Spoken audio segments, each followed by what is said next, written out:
forget that.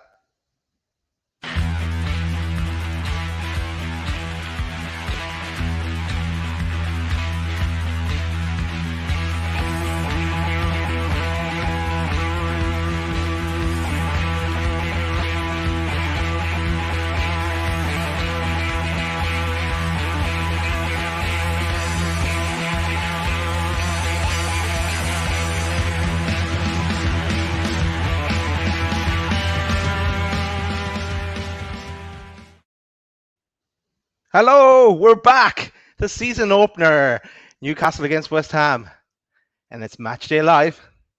I need a few people to come help me though. So here's my brother from Loaded Mag. Here's Chris Hall. Welcome, Chris. Hello, mate. How you doing? Not too bad at all, Chris. The Magpie Studios finest. It's Aloid. Welcome, Aloid. Hello. How are you, lads? Here is our own very own Annika Rice. Here's Chris. Welcome back, Chris. Good to be back, guys. Good to be back. See you all. And the Dark Lord himself. We welcome back Kieran from Darkness into Light. But I think he's gone missing. But here he is. Oh, he's gone missing. He's hiding on us. But there you are, Kieran. Welcome, Kieran. So we're back for another season, lads. Everyone looking forward to it? Here we go. Here we go again. Great, good. Not so bad. Let's start straight away with the team use, lads. And I have the team here. And Chris H. Let's start with you. What you make of the team? Really pleased with it, mate. Really pleased with it. So, obviously, we were all expecting Freddie Woodman in goal, so no surprises there. We've got our wing-backs of Jacob Murphy and Matt Ritchie. So, yeah, we're going with 5 at the back, or as Pete would say, 3-5-2, which is probably more correct. So, I'll credit Pete there. We've also gone with Emil Kraft at right centre-back. We've got Freddy in the middle, and then we've got Kieran Clark left centre-back. So, we've got that left-footed centre-back, which is what we'd all, said that we felt we needed. So, that's really good. I know Pete was a bit worried, wasn't he, over Kieran Clark's performances in the pre-season, but let's hope he has a good game today. We've then in the holding positions, it looks like we've got John Joe Shelby and Isaac Hayden, with Miggy hopefully just in front of him, and then up top obviously we've got our main men. We've got Alan St. Maximin and we've got Callum Wilson, and then the bench we've got Mark Gillespie, Fabian Shah, Jamal Lascelles, Joe Linton, Jamal Lewis, Jeff Hendrick, Ryan Fraser, Dwight Gale, and Sean Longstaff. So, I mean, for me, I'm really happy with the lineup. The only thing that I'm slightly disappointed in is it would have been nice to maybe see Ryan Fraser in there, but I'd kind of hung my hat on him. I had him in my fantasy footy. I thought it was going to be the season. Who knows? He might come on at half times, as you never know. But no, I'm really happy with the lineup. And to be fair, with the players we've got available, bar maybe Dubravka, you could argue that's probably our strongest 11 he's put out there. So yeah, really excited. Obviously pleased to see the main men up top. And I'm looking forward to seeing Joe Willock. I hope he gets shown to the crowd before the game, but we'll see. Nice one. Before I go to Aloid, just one or two comments myself. Yeah, I'm surprised that not my captain, Lascelles isn't in there, and Clark. Yeah, because we talked about Clark last night on Aloid's show, and we thought Pete was indicating that he didn't do much in pre-season, and I thought Shard be in there as well, and Kraft is in there. So yeah, some surprises. But Aloid, over to you. What do you make of the squad? Or the team? Yeah, at first, how are the lads? I wish you a happy season. All good news hopefully happen, and lucky that we see the fans finally in the stadium. I wish all good things happen this season. For this lineup, I believe we take West Ham home and away almost with the same players, same coach. So I think Steve Bruce. Why he will change early, still whole season ahead.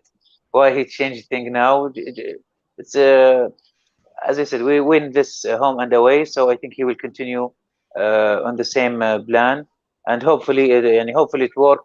And I believe if you back to last season, maybe I can say 80%, same our performance in the home, almost same result with away games with the different teams. So I believe something regarding this plan or this formation can't really can beat West Ham squad with David Moyes. So let's see.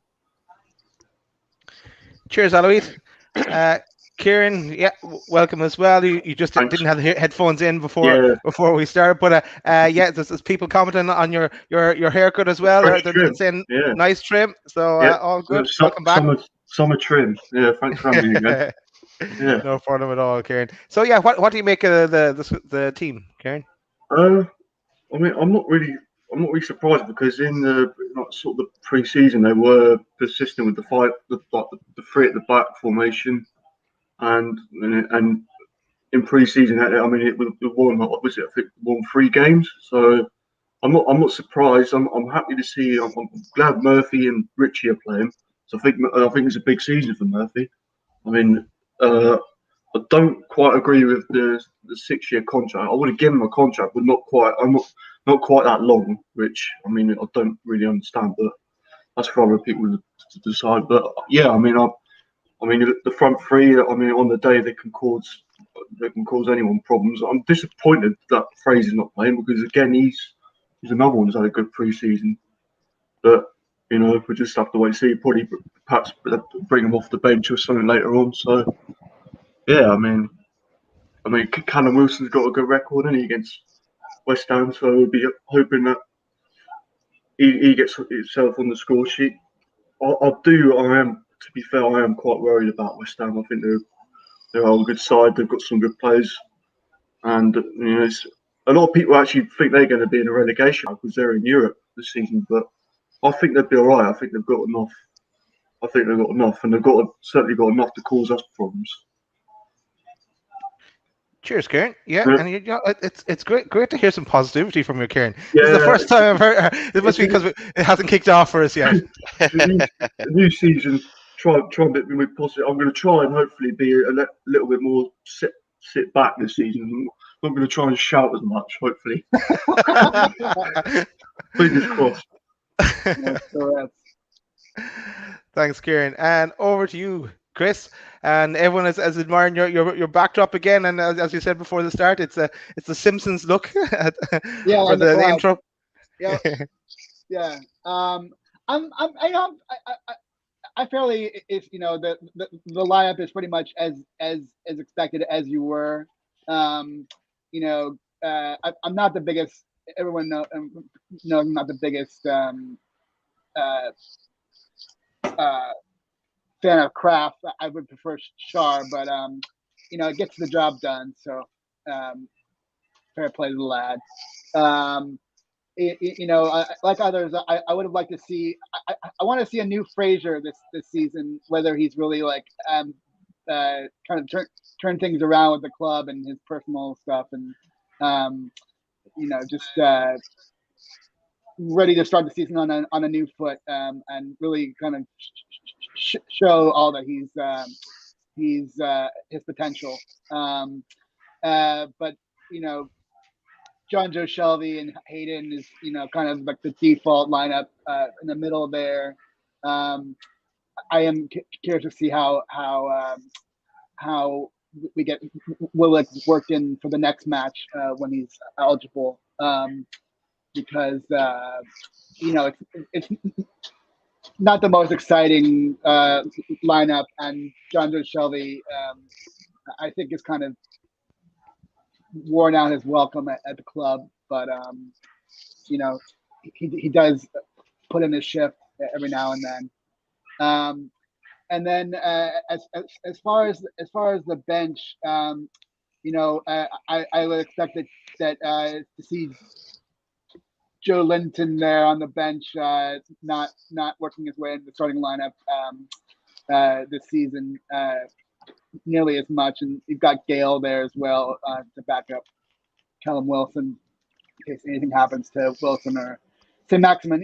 Saint-Maximin is not your classic out and out forward, but in this in this lineup, he will play up front, and hopefully, sort of all the off-season stuff, health and sort of commitment to the club wise, melts away with St. Maximin, and he can just concentrate on the football and just doing well for the club and doing right by the lads.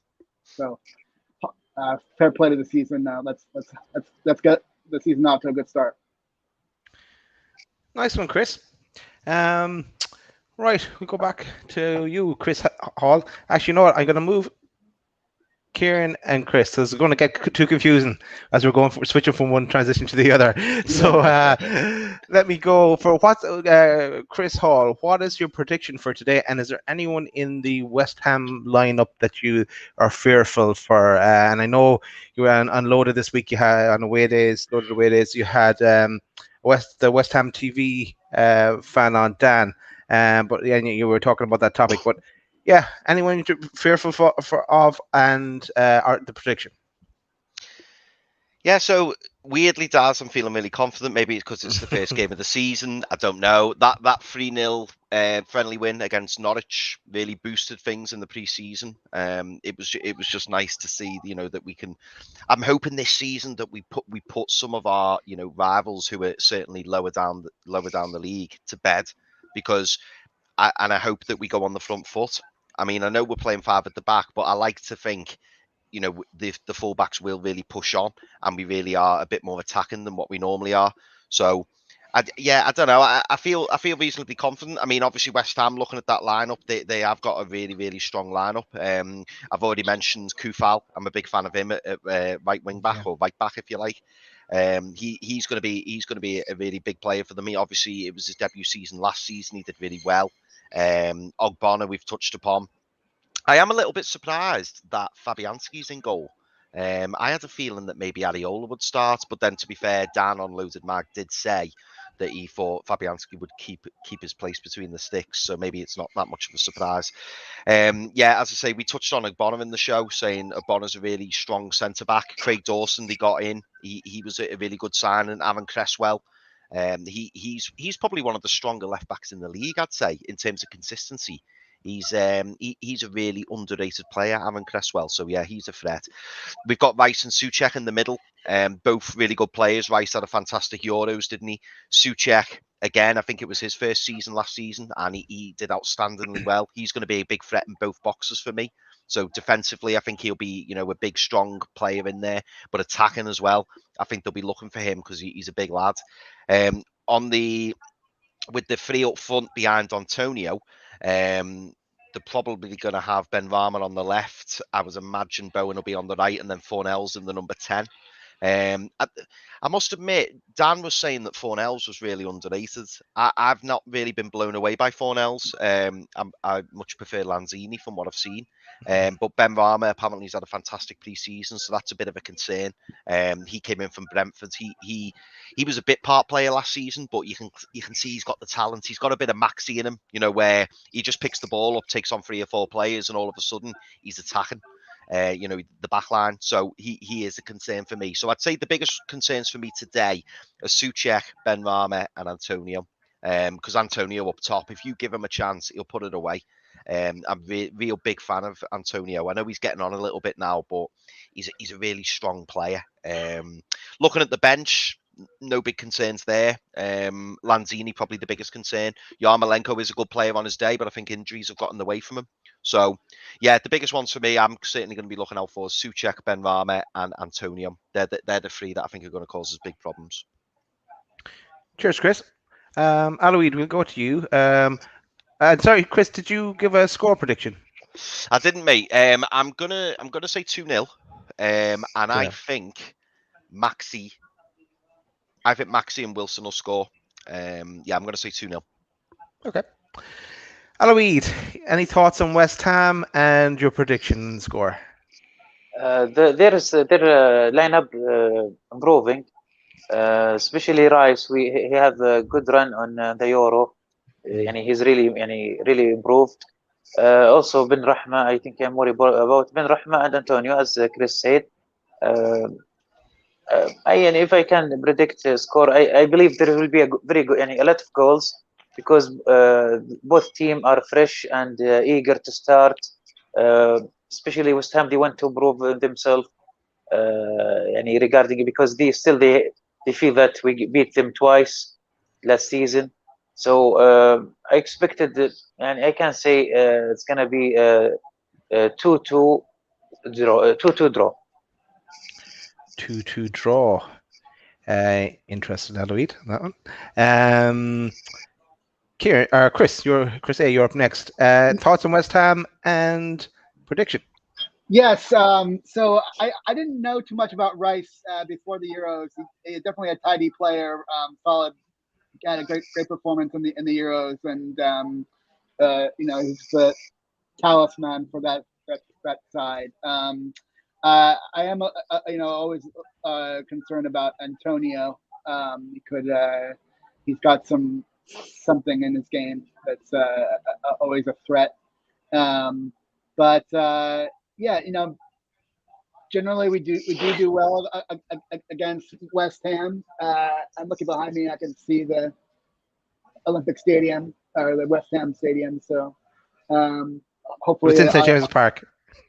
I know. I'm saying hopefully I will be there for the Cool. The return match. Cool. Next time we play West Ham. So I was going to say 2-0, but Chris Hall said that, so I'm going to go with a 2-1, and maybe not as close as 2-1 would suggest. Okay. Cheers, Chris. Kieran, more compliments on the haircut, Kieran. Not the haircut. They're flying in. Jesus. Yeah. That's going to be grab the headlines, I think. If not, if the match doesn't. But your thoughts, Kieran, on West Ham and score prediction. Yeah, I'm gonna agree with Alvin. I think it's going to be a 2-2 draw. This one. I think there could be goals in this one, definitely. West Ham, I mean, like I said earlier, although. And I think Antonio is probably the one that stands out most. He's a big physical centre forward, and we've got to be careful. We've got to be careful of him. And obviously they've got Ben Rama, Bowen, Soucek, set pieces. I mean, Soucek, everyone knows how good he is in set pieces, so we've got to be careful there as well. But I think we've got enough threat to certainly cause them problems. Just a case of can we deal with their threats and on set pieces, and Antonio as well up front. So I think we can get a result. I think it's always important not to lose on the opening game, isn't it? Yeah. I'm just wondering. I don't know if any of you would think the same, but do you think if we go 1 or 2-0 down, do you think the fans are going to turn? Because I just think that's the last thing the players need, isn't it? Yeah, especially with the positivity now with Willock signing. There's a bit of a buzz, and you want that to carry into next week as well, when he should actually be playing for us. So, but it could well happen.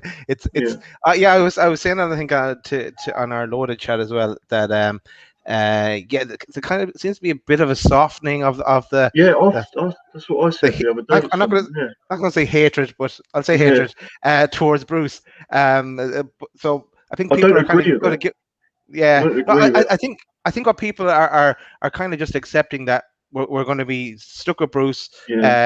Takeover or no takeover for this season, we're going to have Bruce. The good point is that we have Graham Jones as well from the start of the season. So, and maybe they complement each other in some way, because we were saying last night again on Aloid's show, and anyone that didn't see Aloid's show, check that out. It was on last night. A very good show, giving our season predictions. But we were saying there that that we didn't think Graham Jones would be a brilliant manager. We thought coaching is his thing, and that's where he's excelling at. If because there was talk of maybe getting rid of Bruce and bringing in Jones, but that could backfire. I just want to see how it goes. You know what I mean? I think look at towards the end of last season, the one that stands out was Leicester. We scored 4 goals there, didn't we? We can play it. We can play like that. It's just about it's consistency, isn't it? Yeah, I exactly. don't want to see exactly, us yeah. sit back all game. You know what I mean? Just wait for them to score. Yeah. I think we have enough attacking intent on Yeah. the pitch, so it's going to be one of those. I think, and just myself, then I comment on it. I think it's going to be 2-2 as well. I'm going for the Desmond 2-2. Said it last night as well. And I think Suchek is always dangerous. I actually put him into my. I don't want to see him score, but I put him into my fantasy football team when I knew Willock wasn't registered to play. So that's how good I think he is. And Antonio is always dangerous as well. Once he's fit, he's dangerous. So it will be interesting today. So let's move. We've about 8 minutes before kickoff. Let's move to season predictions. And I know we talked a bit about this last night, but season predictions where Newcastle will finish. Myself, I think I said last night. I was last season. I said 17th. So, and I went a bit better this season. I'm a bit more positive. I'm saying between 13th and 16th. What do you think, Chris Hall? Yeah, again, as discussed on our lead show last night, I think, correct me if I'm wrong, lads, but I think I said anywhere between 9th and 13th. So I know that's not really like I'm not sticking me, I'm not sticking to me guns or anything, but yeah, I think it's going to be anywhere between there. I mean, if you were pushing me, I'd say 11th. I'll go in the middle. So I'd say I reckon 11th. I think we'll do okay this season. I mean, who knows? At full time, we might not be saying that, but I just think there's a bit of positivity here, and now that we can, we're hopefully coming to the end of COVID now in terms of the restrictions being lifted and stuff, and hopefully we don't go back there again. I think there's a lot of positivity having the fans back in the stadium. I think everyone's just pleased to be watching the football, and it's great to see. Well, it looks like a nearly full St James's Park. So, yeah, I think it's going to be a good game today, and I think we're going to have a pretty good season. I think there's a lot of teams around us who are weaker than us. Obviously, it's all dependent on injuries. We need to ensure that we keep our squad fit. If we keep the likes of St. Maximin and Wilson fit, that's going to be huge for us. I mean, if we were to lose both of those, I think that's when we'll start to struggle. But we just need to make sure that we look after those two, especially for me. So yeah, I'm going to say I'll say 11th. I think we'll finish 11th this season. Cheers, because I'm laughing at Gary's comment here. I think, Gary, you must have been watching your show, Halloween. He's asking who hates Man United. It was a topic for discussion last night. I think we discovered the only two that didn't last night's show was Pete and Chris. Chris hates Liverpool and Everton, said. Aloid, where do you think we're going to finish this season? This is very hard because, and for me, I said to myself, if Willock came, hopefully we'll get 11, 12. But actually, it's really depend on the key players if they have, and you may forget the injury or not. Oh, Willock. Sorry, Aloid. Sorry, Willock is being unveiled. Great. We'll clap for Willock. Oh, here we go. We'll give him a clap. Yeah, Joe. Love it. Actually, just and sorry, Aloid, we'll come back to you again. I think just one thing we touched on last night was about how he wasn't registered in time, and Pete raised a good point actually that was it intentional that they didn't register him in time, that they didn't want to start him and risk him getting injured. He didn't have too much preseason time, so just get him in, get him a week's training, and then get him up and running for the Villa game. I think was what Pete had suggested. So that was a good call. I didn't think of that myself. I would have, and I think all of us would have loved to have seen them starting today, but not to be. Sorry, Aloid, back to you. Just statically, if we go to statics, we see we lose how many points? Too much point if Wilson and Saint Maximin not played. And the way they play, especially Maximin, they are more opportunity to get injured because the dribbling and the running, and they are only 3 on the front side. They always get the tackles, get stopped by the opponent defender. So this, the injury thing is, for me, it's the main thing. But I noticed that, and especially Saint Maximin, I noticed last season, he tried to play with from one touch more often. So this is avoiding him injuries. I could say now, 11 to 14. This is the expected range, 11 to 14. 11 to 14. Hopefully we go in the 10 and more, but this is depend on the injuries really. Yeah. Cool. All positive so far. That's like a good season for Newcastle in these days. Chris A, what do you think? Where do you think we'll finish? You're on mute. You did a spenny. The first one of the season. I was going to say, as far as the first game of the season, the Chris's are very aligned. So I'm not going to say exactly what Chris H said, because I was going to say 11th. But so now I have to choose between 10th and 12th. And my heart says that they could get 10th, but my head says that it's going to be one below last year. So let's say lucky 13 is where they're going to finish. Lucky 13 for Chris A. And of course, we will get onto this topic later in the show, but a debut today for Freddie Woodman. So best of luck to him. I'm sure he's nervous. This first game for Newcastle. But we'll talk more about Woodman throughout the show. Kieran, your prediction for where we'd finish this season? I think I don't know. It's probably just going to be another relegation battle. I mean, I can't really say where we're going to finish. There he is. He's back. It lasted 28 minutes. 28 minutes, nearly half an hour. Yeah. I don't know. I can't really. It's impossible, really, isn't it? I mean, I've seen the highlights of like the promoted teams, Brentford and Watford. They look good, don't they? I mean, even Norwich. I mean, Norwich went toe to toe with Liverpool last night. It's just that the goals that they conceded were poor, weren't they?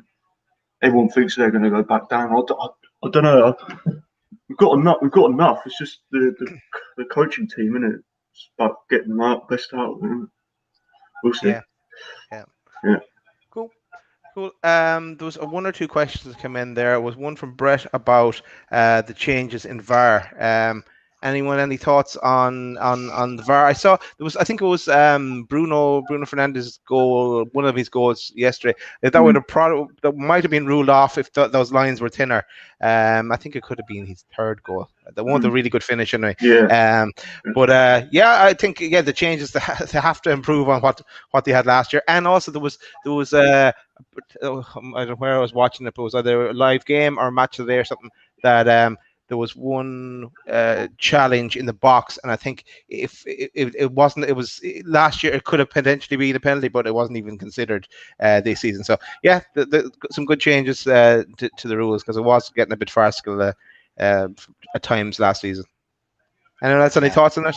Yeah, no, I agree, Daz. They definitely need to make some tweaks, didn't they? I mean, obviously, we'll see how successful those tweaks are as the season progresses. But based on yesterday, there was a couple of decisions that maybe last season would have gone in the way that we all believed wouldn't be correct. So the fact that we're now showing that they've made improvements, I think it's a good thing.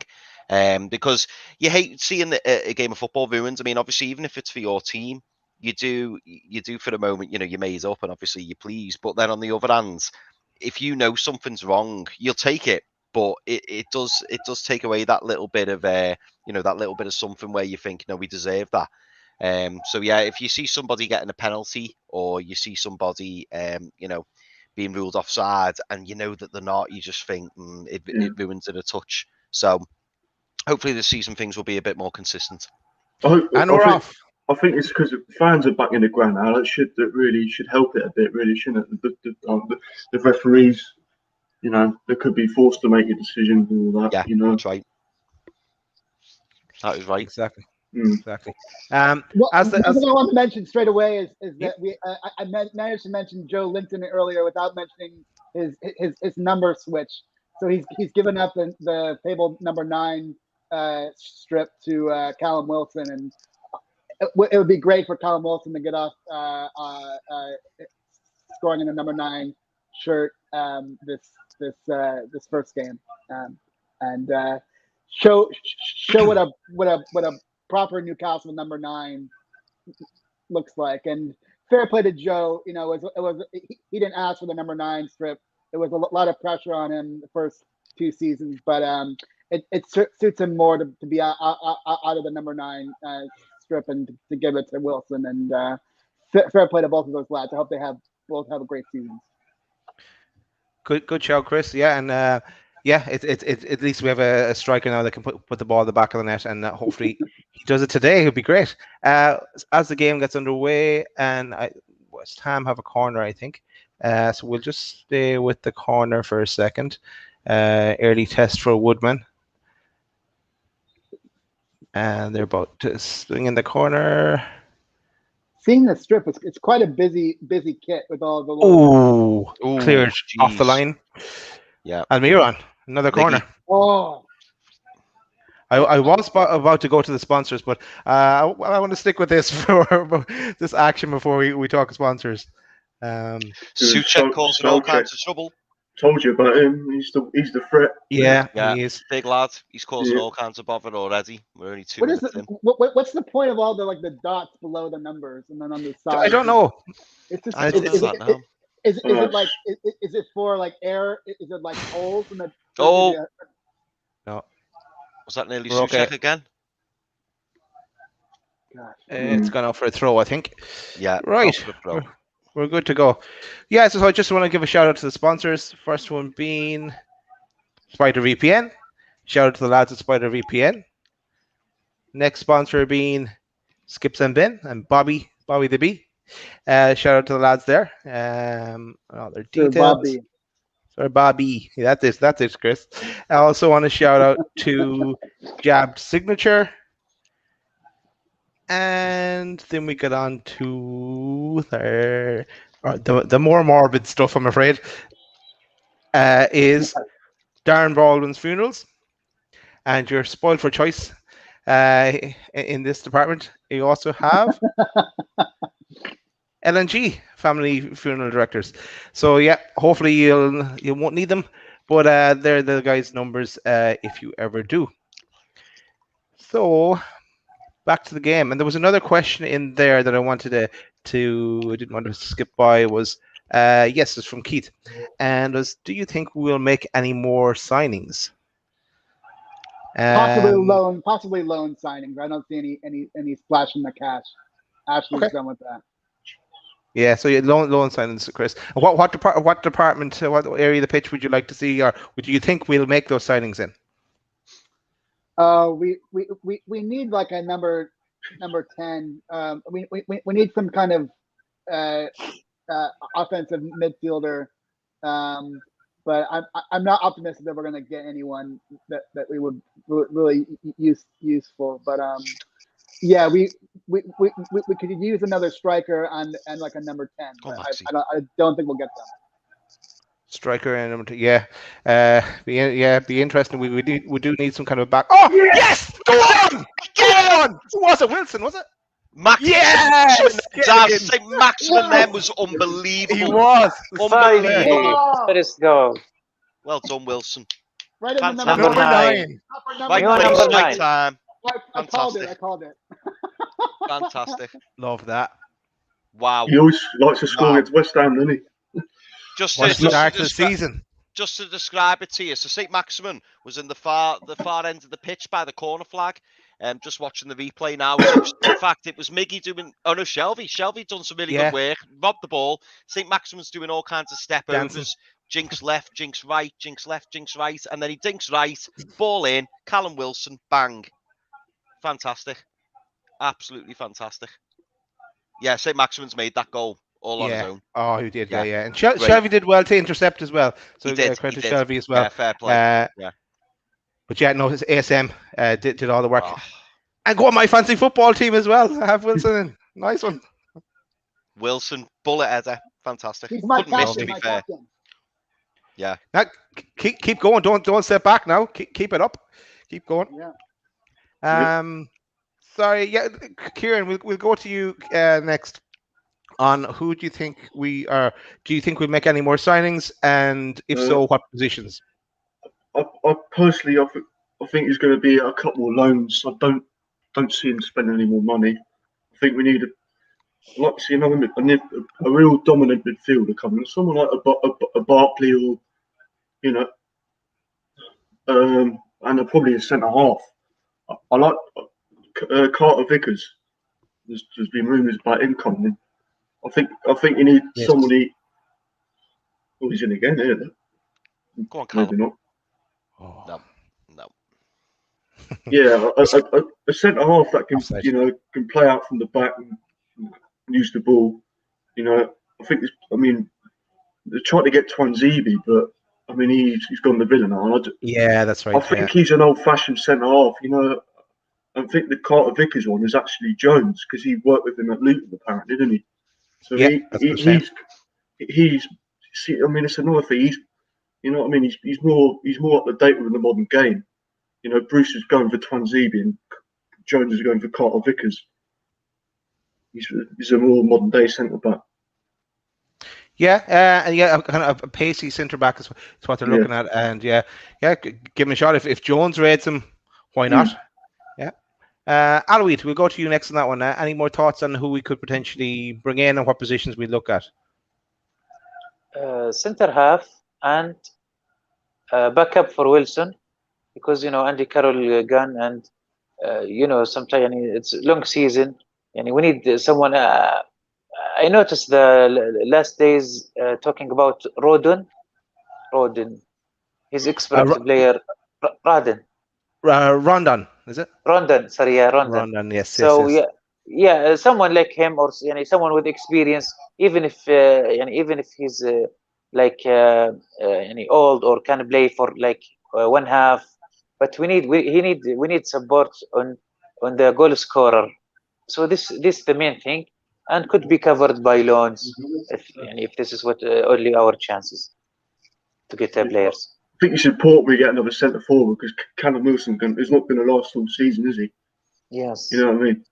It's just realistically, who can you get? That's the thing. It's going to be like someone like a Origi, do you reckon? Something like that. Welcome to the Everton fan in the chat as well. Happy with your result yesterday. Rafa pulled it back. So he lives to fight another week, Rafa. So, Chris H, any thoughts on transfers in areas we could bring in as Wilson wins the corner, I think? No? Goal kick. Oh, that's Hayden. Yeah, in an ideal world, Daz, the three positions I'd be looking to upgrade, and I think are in desperate need, are the number 9, because if Wilson's out, we're in trouble. Defensive midfield. So someone sitting in that role. I've already said, I don't think Jonjo Shelvey's ideal. He does a job in the team, don't get me wrong, and what he's just done then's fantastic. If he keeps doing that, I'll change my mind. But yeah, I'd like to see a more defensive-minded midfielder, especially when Willock comes in.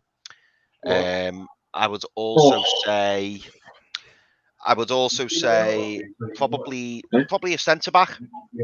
But on the other hand, if you were pushing me to only go for 2, because I'm assuming we're only going to be bringing in 2 loans, I'd be going for the defensive midfielder and the striker. They'd be the 2 positions that I'd upgrade. In terms of who they could possibly be, I know we've been linked with Hamza Chowdhury in the past. I think he'd probably be a decent player. He's certainly got the legs. He gets about the pitch a bit. So I think he wouldn't be bad on loan. And in terms of a striker, I'd be going for Rondon all day long. Rondon would be fantastic, but whether or not it'll happen, I don't know. But they would be the 2 positions that I'd certainly be looking to upgrade. Oh, what a waste! I'd go. I think what we are looking for, as Wilson is in the box again. Go on, Cal. Wilson. Go on, corner this time. That'll do. Yeah, we've got a corner. Yeah, so quickly before the corner, I think they're looking at a pacey centre back. And that's where the guy from Tottenham looks like he could potentially be one. And the defensive midfielder that they're looking at from Marseille, I think. Kamara. That's it. Yeah. He'd have to be permanent though. Yeah, and will they spend any more money now? Yeah, that's Is it. the question. But you never know. Then yeah, as Alois and Chris have mentioned, Rondon getting him back. Yeah, he another dimension. He'd hold up the ball for Wilson, so and another option to back up someone to bring on the bench as the corner comes in. Miggy's picks it up on the left. Yeah, Miggy's hopefully he can do what Maxi did. Yeah, Miggy's picked it up. Shelby's got it. Is he going to put it in the box, Shelby? Oh, he's put it. Good ball. Matt Ritchie whipping it in. Oh, no one there. No one there. Nah. Tell you what, though, great start, lads. 11 Yeah, minutes really in. good start. Really good. Jesus, here we go. Antonio on the break. He's giving it to Bowen. Bowen's holding it up. Oh, Miggy came flying and then missed it. Yeah, we're under a bit of pressure here, boys. Cresswell's put it in. Ooh. Goal kick. Goal kick. And also, I should give a shout out to John there, John Justice Allen in the chat from QTech. Good to hear that you're back on your feet, John, and you're doing well. So we'll catch up with you later, buddy. And shout out to QTech as well, of course. Yeah, great job, John Bach. What do you make of the kit, lads? What's your thoughts? I know we've got the home and away shirts released now. What's your initial thoughts on them? Love the away kit. Love the away kit. Yeah, you really like the away kit. Really I have a picture of the away kit here somewhere. But yeah, my home kit is on its way from China. I'm not giving Mike Ashley any money until we have our takeover. So I'm getting mine from China. So it's in the South China Sea. The last time I checked, it's on its way.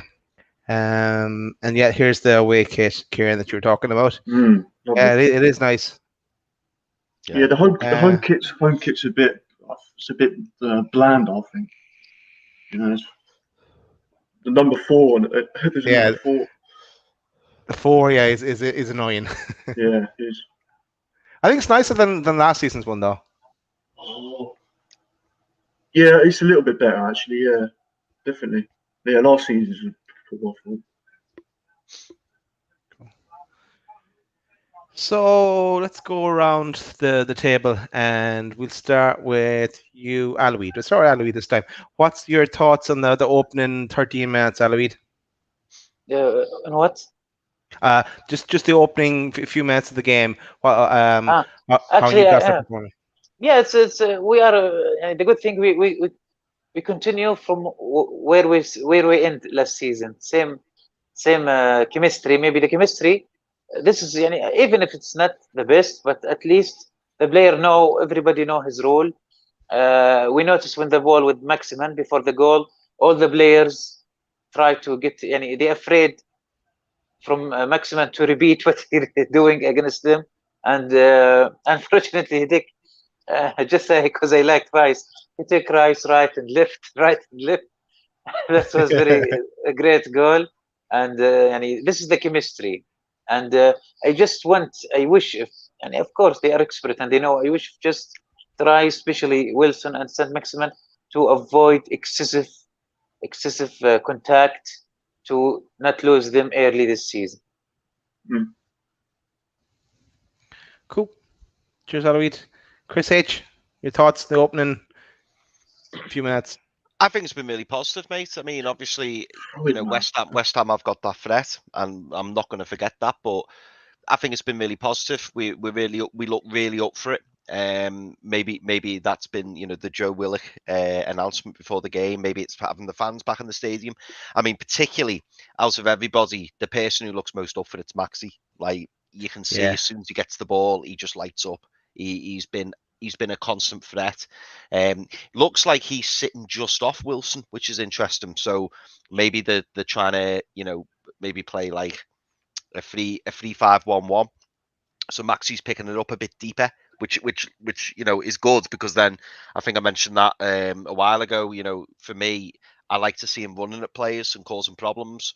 Sometimes if you put him in the 2 up top, and obviously he's working the channels, but you miss that drive, and he's the kind of player that can take you 30, 40 yards up the pitch. So I think having him in the slightly deeper role does really work.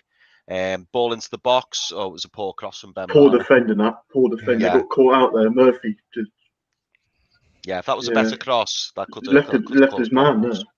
Yeah. Woodman hasn't had anything to do yet, so that's good. No. That's No. good. Someone asked as well, where do we think we finished the season? Yeah, we covered that pretty much just before kickoff, Stephen. And someone also commented why we're not talking about the goal, but I think they just missed it in their stream. We did talk about it. We didn't just skip over it. Sorry, Chris A. Let's go to you next. What's your open thoughts on the game? All right, going to unmute myself first. Yeah, so it's it's really positive. We seem to have a knack, not just against the top London clubs, but against the top 6-7 to stake out an early lead. So it's it could be squeaky bum time if we don't get a second goal to really pad that lead, because it's one thing to be able to score early, but then that means you have to hold that lead all match. So it could get a little dicey there. So a second goal would be well deserved, well earned, and really kind of give us some breathing space, because anytime Newcastle kind of goes up early, it's kind of dicey on the defenders to really hold off the whole match, and it's kind of a tall order given the threat that West Ham poses. So easy. Yeah. Oh, is it offside? No. Yeah, offside. Oh, is it off? Is it off? They're complaining, so it looks like it. Did I jinx it? Okay. Yes, offside. Ruled it off. Okay, I'll check it, no doubt. Yeah. That's my fault for talking about equalizers and stuff obtusely. So yeah, I mean, other than that recent display, pretty solid. Pretty solid response from the He's lads. off. And He's offside there. Oh, actually, no. Yeah, I think he's just off. Is Kraft's foot keeping him online? No, he's onside. Wow, that's close. Could be onside there. Oh no, is it because? Oh yeah, he's saying so. In the first state of play, he was on, and then when Souček hit the ball, West Ham have kicked it. When Souček's touched the ball, Bowen's hit it into the back of the net, but Bowen's saying, "I've already kicked it in the net. The ball was already in the net." Oh no! Yeah, to goal. Yeah. Yeah, it's looked like a goal actually. And it was, I think, so Souček will get that goal. It's been coming, though, isn't it? They're just playing us around the park there. They're congratulating Cresswell, isn't it? Jinxed it, lads. Good player, Cresswell. You're right. But Cresswell, he is. Good player, mate. Yeah, very good. Yeah, I think Souček will get that goal. If Bowen had kicked it before it crossed the line, it would have been offside. But because he kicked it when the ball was in the net, it doesn't matter. Oh, we're 1-1 now. I know you're back to where we not great. Started. Not great. There's going to be more goals in this game, though, the way it's going. The Desmond prediction's looking good. Didn't want it to be, but yeah. The Stu Fly boy, yeah, you haven't shouted for Bruce out yet, but it's early days yet, Stu. Ben Marmon on the attack, ball coming in. Oh, come on, lads, we've got to get a grip here. Let's get some possession across the court. Kieran, Yeah, did we go to you, Kieran, for your thoughts on the match so far? No, I don't think we did. Well, no, I was just saying there, that pass there from Fernandez, wasn't St. Maximin's fault. It's just the pass. It's just shocking pass. Is this what I'm saying about bringing out Vickers in? You can play it from the back. It went straight in, didn't it? It went across the line. Did Souček not touch it? No, Bowen didn't touch it. It went across the line. No, neither of them touched it. No. Straight in. So Cresswell will get it. Yeah, we're a bit more dejected now after that. I've seen that comment, Daz, from Stephen Richardson about Davis. Yes, yeah, we did talk about that. I suppose I think was it on Loaded Mag or I can't remember. I think it was Loaded Mag there on Friday night. Yeah, so my thoughts on Sean Longstaff for Davies or Tom Davis or even Fabian Delph.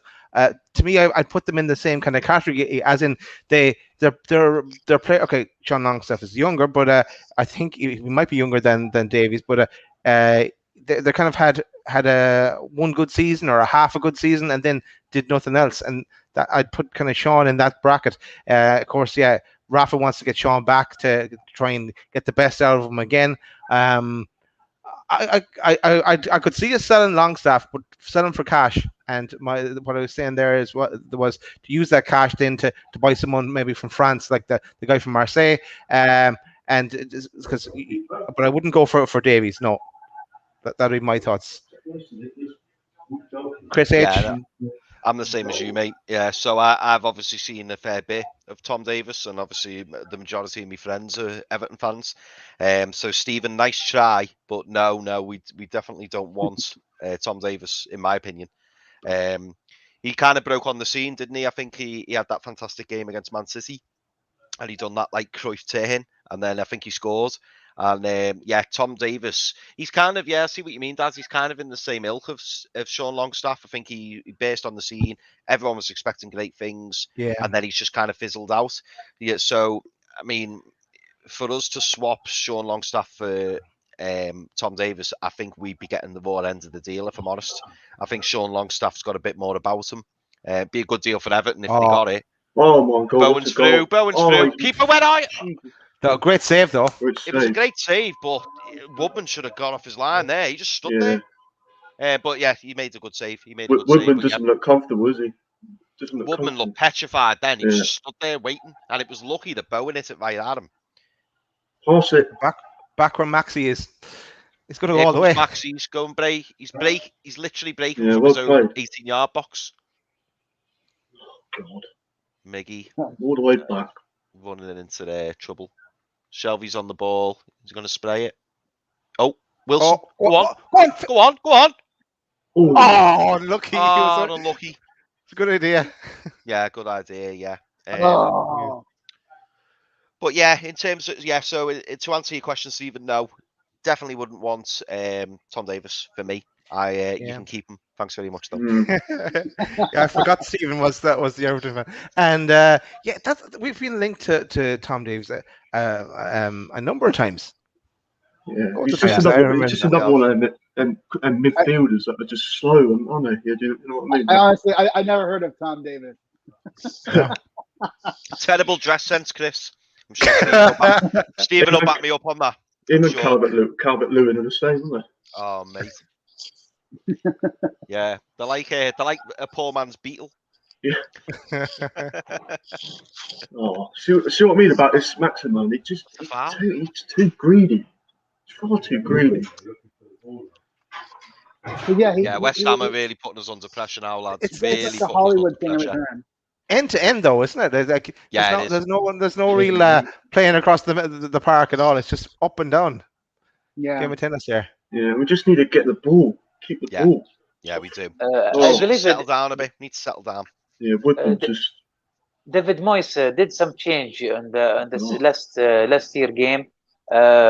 He really attacking with much more number for players because he know that Newcastle players only 3 or 2 on the counter attack. So he put more players while they are attacking. So this will be very difficult for us. Callum Wilson asking for the ball there off Miggy, showing him where he wanted it. Didn't just ignore him, didn't put it through, which probably frustrated him. Keep the ball, just keep using the ball, and then we'll hopefully just keep.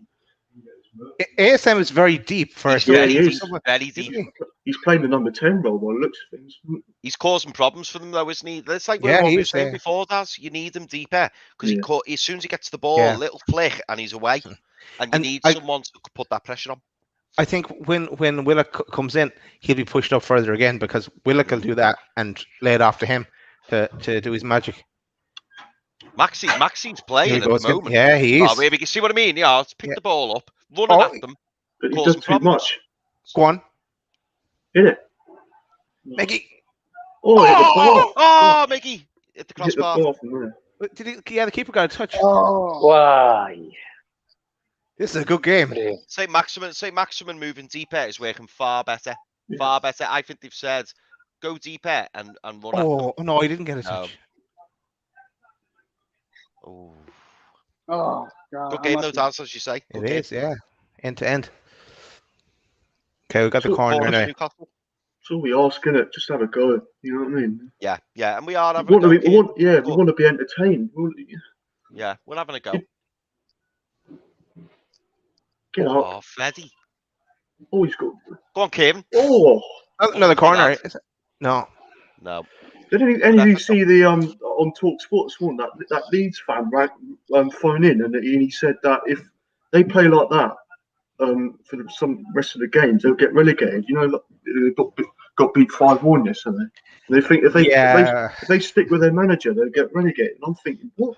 What? What a Mate, load of nonsense. They People go got hammered last season against Man United Yeah. as well. So, but sure, they're not playing Man United every week. No, exactly. They have to play us at some point. Yeah. So no, they will pick up points. Some fans but need to remember. They need to remember who they are as well. I'm not being Yeah, they funny. do. Leeds are newly promoters, second season in the Premier League, and they've got a fantastic manager in Bielsa there. But you always get the odd fan who's like, "Oh, get him out," and you think you've just come up against, the likes of Pogba, Fernandes. When they're on form, you're in trouble. Yeah. I'd say that those kind of fans are few and far between, but Yeah, they are. deluded Leeds fans. Yeah, that's what we're saying. Yeah, I wanted to ask you guys something. Yeah, so what's your thoughts on Willock? Kieran, we'll start with you. We'll go around. What's your thoughts on? I'm pleased because we haven't really don't really have a player at his kind of age that is the real talking point in the team. You know what I mean? And I think it says a lot that we bought Arsenal, we got rid of him. Who's Southgate watching? Wilson. Yeah, I think Sam. it's a good signing. Just, I mean, obviously he should be playing next week. So, can he do what he done last season? And that's the thing. Like, might not be as good, but I'm sure we'll chip him with a few goals. Yeah, He's a goal scorer midfielder, isn't he? And I personally, I'd have him in that number 10 role. Yeah, I can see what you're saying there. Yeah, what I was saying, and I think it was last night in Alois show, was he just seems to be a second ahead of everybody else, and just in the clips that I saw again, as we were waiting for him to be announced for the last number of weeks, corner for West Ham. Yeah, but he will make the difference, and delighted we got him. He had to be our priority signing. So happy he's come back to us. Chris A, we'll go to you next. Your thoughts on signing Willock? So I've always kind of been down on Almiron. I don't quite see what he does in the squad. So I feel like Joe Willock is kind of like going to be kind of not the replacement for Almiron, but kind of do the things and more that we kind of wanted Almiron to do. You know, Come on, Murphy. He's not a classic like attacking player, but he's not like a midfielder either. It's sort of like that number 8 kind of in between role. I mean, I'm totally elated that we signed him and that we you know, all the doubts about Mike Ashley like splashing the cash to get a quality player could be silenced in this case, but it doesn't one player doesn't make the squad, but it's definitely a player that we, you know, it's good to get our priority signing for the off season. You know, he's in a club where he can contribute. I was really encouraged by the video that they put out where he said, you know, he really when he left Newcastle after the loan period, that he felt like he left a part of himself up in the Northeast, and to come back where he's wanted, and where he's going to be playing a critical role in the squad is what he needs after spending his whole life at Arsenal. Cheers, Chris. Yeah, well spotted by Julie as well. We saw Gareth Southgate in the crowd as well, and yeah, a bit of twitching there from Julie. As Charlie has a chat with Gareth Southgate. Yeah, just to Ramirez. Talking about do we think we're going to sign in anyone else? Yeah, we talked about that a bit earlier. We said potentially a pacey centre back, a defensive midfielder, and we'd all love some kind of a backup for Wilson just in case he gets injured, or another option from the bench or something like that, because we don't have Andy Carroll anymore. Isn't that right, Chris? I know. Shocking, Dad. Shocking. But yeah, then it would probably be on loans if we do bring anyone in, and probably won't spend any more cash. Did you see that St. Maximin just dropped into his own half there from the bloody goal kick? Yeah, he's really up for it, St. Of Maximin. course, we've done a throw-in. It's Corner. Corner. Is Isaac Hayden the only Newcastle player who's got the 4 unbuttoned, that is not totally got the top button to create that 4? I think. I don't know, Chris. You're all about the fashion, though. Keeping an eye on it. Oh, Wilson hasn't. It looks better. Yeah, it definitely looks better when it's not all button. I'm in favor of keeping the top button unbuttoned. Here's Richie with the corner. Looks too tight. Oh. Who was that? Richie Clark with the again. Corner. Clark with the header over the bar. Good to see Clark back, because I thought he was on the way out, Clark. But no, good to see him back in the squad. I like and Clark. doing something. Do we know what the attendance is by any chance? I mean, does anyone know? Looks to be a full house, doesn't it? Yeah, it does look like a pretty much full house. I thought that said 52, yeah. Gary asked. I'll look it up. Gary asked, "Do we think Southgate got lost?" Could well be. Maybe he was trying to go to Tottenham City, but yeah, ended up at St James Park. He'll be watching Declan Rice, won't he? Yeah, of course. Yeah, true as well. Yeah, he's got a few options. Yeah,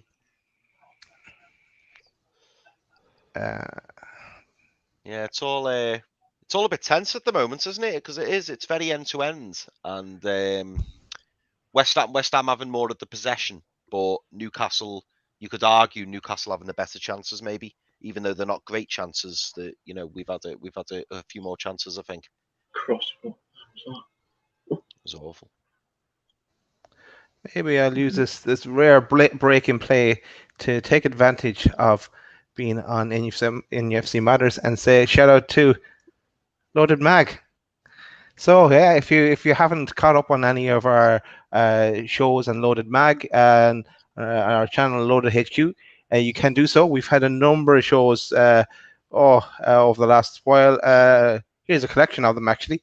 So if you're ever bored or want to watch us live, there's lots of selection there to go for. And we would love if you subscribe to our channel, where we're nearly at 500 subs. So all the support is appreciated. And of course, it's all free. So that's Loaded Mag. And give Steve a sub as well. No, don't. What is he doing there? There's not many people that Steve doesn't have subscribed, but give him a sub as well. He is. There's Willock in the crowd. 6-year contract. Imagine that's his parents. It's definitely his dad, that isn't it? He looks like his dad. Yeah, he does look like. Yeah.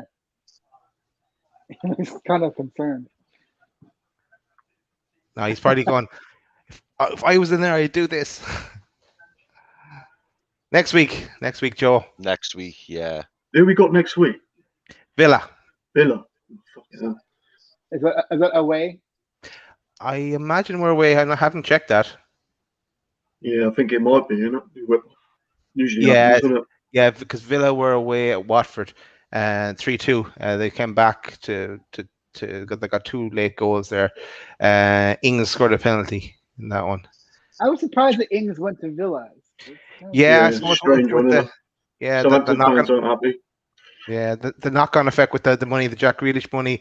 Then they had the deal done, of course, probably before that was broke. They did things properly, like a football club should do. Get their house in order and get their What signings. is that? What is that? What is that? Yeah. I think Southampton have got the same problems with us, haven't they? They've got no ambition. They keep selling the best players. Yeah. That's probably why he's gone. Doesn't want to be there. And of course, then Southampton bought Adam Armstrong, Yeah, formerly he of this scored. parish.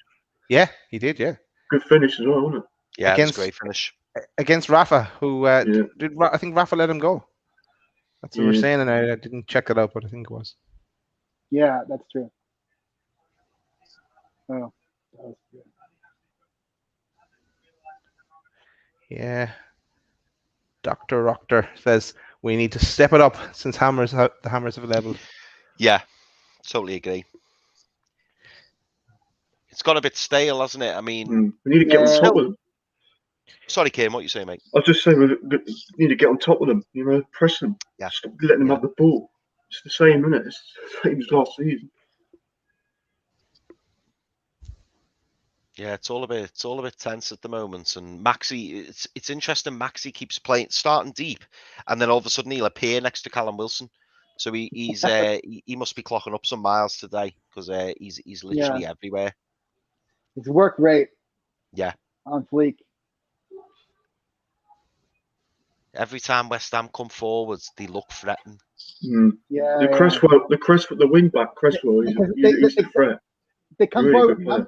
They come forward with numbers and like a plan, and we kind of throw the lads out there and kind of like improvise.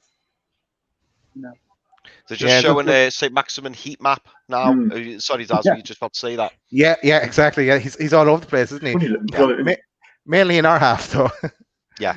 Yeah. But it just shows his eagerness. Like some days, like he turns up and you're thinking, oh, is he really up for this? But he's up for it today. It's just to me, it's just such a pity that Willock isn't there as well. I think they would. We have to wait till next week, but they're going to link up well, I think, again. Come on, boys. So how do you lads think that the lineup will change with Willock? Who goes out for Willock, or will Willock start? Oh, Willock will start. Get the ball in front of him. الميرون وين هايدي? Yeah, I think it'd be Almiron. I think they're probably going to try to keep the Hayden and Shelby engine room. Or get rid of Hendricks if they could. Yeah, but I mean, in terms of the starters, I think that the odd man out is Almiron. Because I think so too, Chris. I'd be with you on that. I think it'll be Miggy that'll be sacrificed. But it's just, he's running and he's playing well here. Nice ball there. Richie ball in the box. No one there. Oh, come on, Richie. Go on, Maxi. Go on, Maxi. Oh, could have gone down there. Oh. Come on. Play the whistle. Oh. Well played. Why did you just quit? You just quit on the ball. My only issue with I see your points, and I think Shelby and Hayden are good in terms of defensive. But my only issue with dropping Miggy is he gives you so much energy, much energy. He literally does not stop running. But can you drop? I can't see them dropping Hayden or Shelby. As much as I'd like them to get Shelby out of the club. But they can't get rid of him because he's on what, 80 grand a week.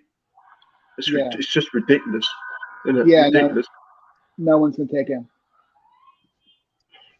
I don't even know how much you could sell him for, but like it's not worth it. Well, I don't think anyone would buy him. Yeah.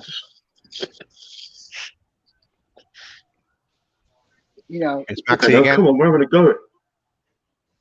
No, you got to pass it. Oh. Keep going. Almiron's got it on the left. Right foot. Put in. Got no right foot. Whipping in Richie, left foot. Yes! Get in! Oh, Jacob Murphy, get in, lad. Woo! Get in. Murphy. Oh, yes. They are up for this game. What a header. With that. Fantastic. Matt Ritchie again. Lovely. Matt No, it's good Ritchie's football. It's good Newcastle football. fan as well, and Murphy. Well done, Patient Murphy. build-up play. Well done. He So deserves that Maxi had the 6-year ball- contract. Maxi had the ball in the centre, just outside the 18-yard box. Kieran Clark pushed it out wide. Miggy wouldn't put it in on his left, so he come back. Matt Ritchie overlapping, ball in the box. Murphy, Perfect. yeah, Murphy's done great there. Murphy, really, really good header. I think who rose to try and get it and missed it?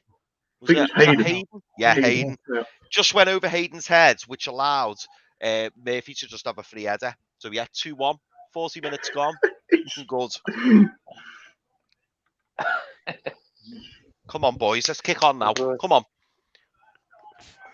Everyone's delighted. Fantastic. Joe Willock. I know he's yeah, smiling. Smiling a little bit. I think he just wants to be on the pitch, though. Yeah, he does. He does. Okay, now kick on from this now, lads. At least keep hold it till holding half this till time. half-time. Yeah, exactly, Daz. Exactly. Sorry, yeah, better get back to the comments. I forgot myself there at the comments. Sorry, people in the chat. Talk among yourselves there at times.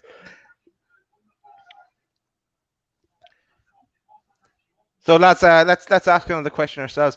Would you make any changes as we get closer to half time, or would you stick exactly where we are? I wanted to see them change the formation up there a bit. You know, like, you're going to get a bit more possession if we change it to 4-2-3-1. Come on, get forward there. If you can get forward there, you've got a chance. I'm just concerned every time West Ham makes Oh, a run, Maxi. it's like the whole squad. Whereas us, Wilson. it's just Maximin. Tim Maximin. Yeah. Come on, Richie. Who's that, Kieran? Is that your dad in the background? Yeah. Yeah. Go on, Maxi. No. Oh God. Oh, That is God. too much. It's just tense now, isn't it? We just want to make sure we Yeah. get to half-time, 2-1 up.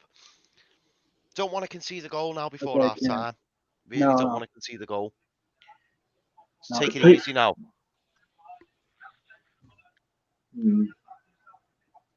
Joseph smiled.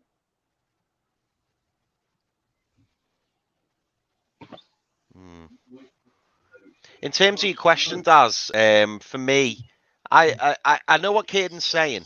I think if we did change the formation, it might help us a little bit. My only concern is obviously we're very much set up in this way, and the players know what they're doing. When you change it up, you wonder whether a few of the players might start, bottling it a little bit, or not sure what they're doing, not sure what's going on. So unless they've got a backup plan and it's been rehearsed and they're ready for it, I would probably just stick with the same formation. I'd also stick with the same personnel because I don't think anybody's been particularly bad. You might want to freshen it up with 20 minutes, half an hour to go, but I probably wouldn't make any changes at half time because I think we've, if you consider the whole 45 minutes, I think we've been pretty impressive. What they've got to do is stop giving away cheap corners like that. Yeah. You know what I mean? Yeah. They're a threat on them, definitely. Yeah, got the height. Get it Don't out. concede a goal now. Get it out. Big header. Clear it. Yeah, for me, I wouldn't change it either. I'd stick. Oh, that was close. He's a threat, isn't he? Yeah, did Woodman have it covered? I think he would have had it. Yeah, I think he would have had it too. He'd have had it. Possibly, yeah. He's seen it from a long way out. Yeah, he would have got there. He'd have had it. But I wouldn't change it. I'd stick with the same system as well, and I would wait until later in the game because the way St. Maximin is playing, he is going to be wrecked from the last 20 minutes or so. So yeah, stick with it for now as people head off to the bar for the halftime. Great to see the fans back as well, though. Yeah, it's mad, isn't it? It is.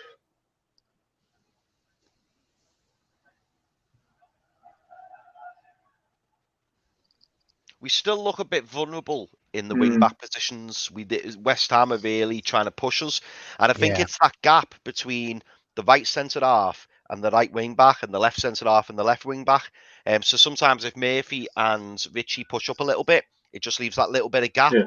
And Bowen and Ben Rama are really exploiting that. And obviously Cresswell's helping and Kufal's helping. So we just got to be wary of that. I mean, through the middle, it looks fine. I don't, Hayden and Shelby have been, keeping it really good, and we look pretty okay through the middle. It's the wings. Yeah, I think that's where Dummett slots in well on the left hand side. He kind of covers well. Go on. Who's this? Wilson. Go on, Miggy. Oh, Miggy. Oh, corner. We have that. Corner. We have that corner. Right. Yeah. We've got a minute and a half left. Yes. You can't kick with his right foot.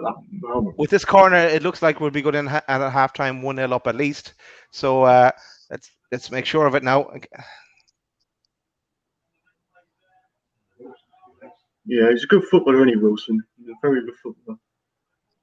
Does everything right, doesn't he? Yeah. Yeah, he does.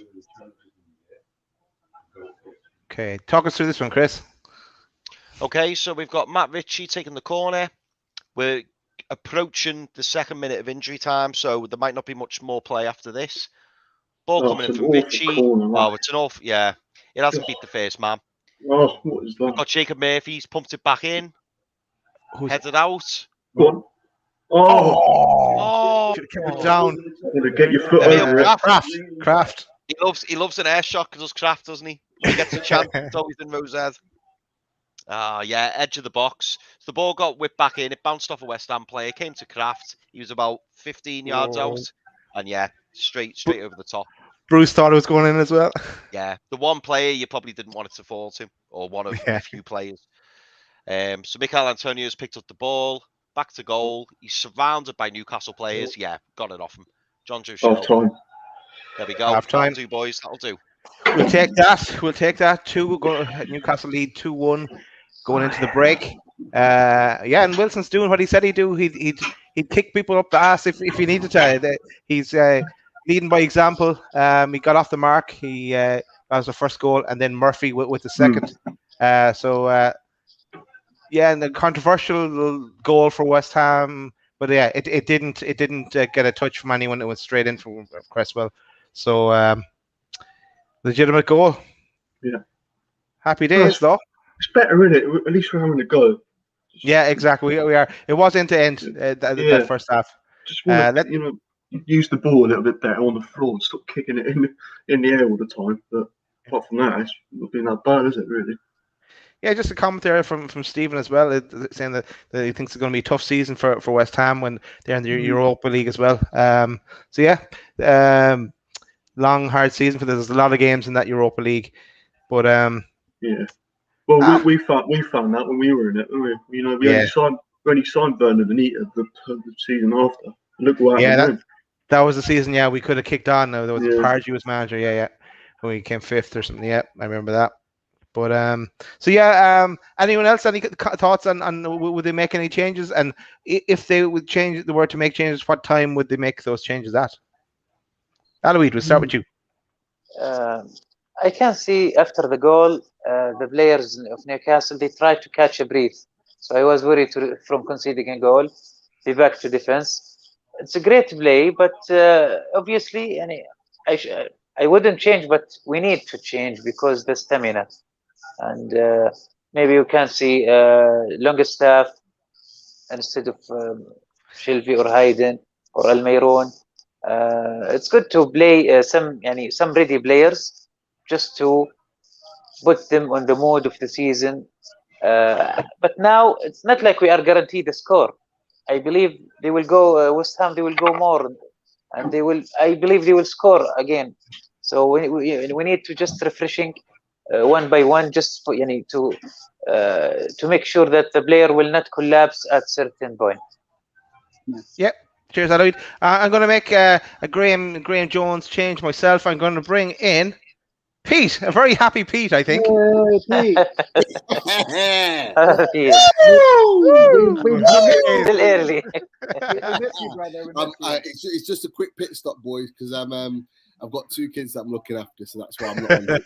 But I just wanted to say it's great having football back with fans in the stadium. Loved every second of that first half. I think we've been absolutely fantastic as a team. we look so dangerous. I don't know about what you guys think, but we really look dangerous today when we turn it on.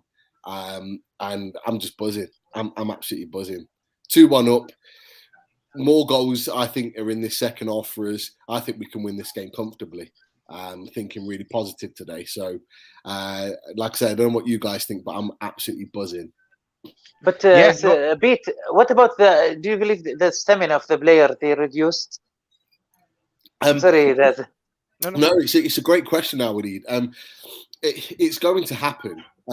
Look, it was natural that the boys were going to start really well and really strong because of the adrenaline of having the fans in the stadium, the chanting, the screaming.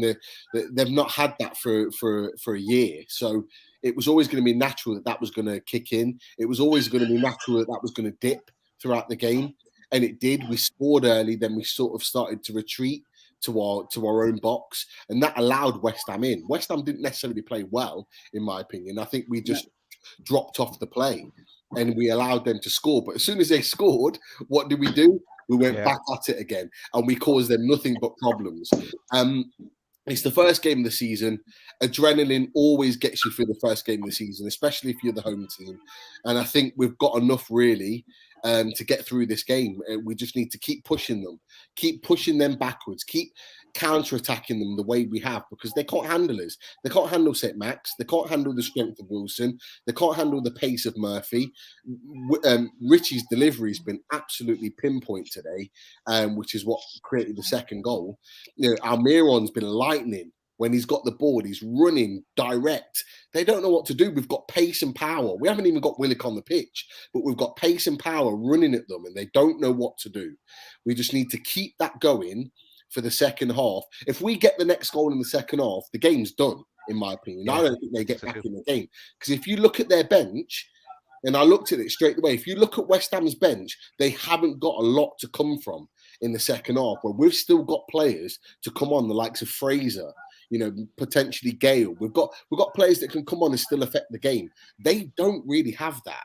So, you know, with the likes of Antonio and one or two of their forward players, they're going to naturally get tired and drop off, where we can bring other players into the game that can still have an impact. So I think you know, we're in control here, and with the home team, so the fans should be able to get us over the line. We need to come out really fighting in this second half and really go for the throat in front of the Gallagher as well, which is always, you know, special to get a goal in front of the Gallagher.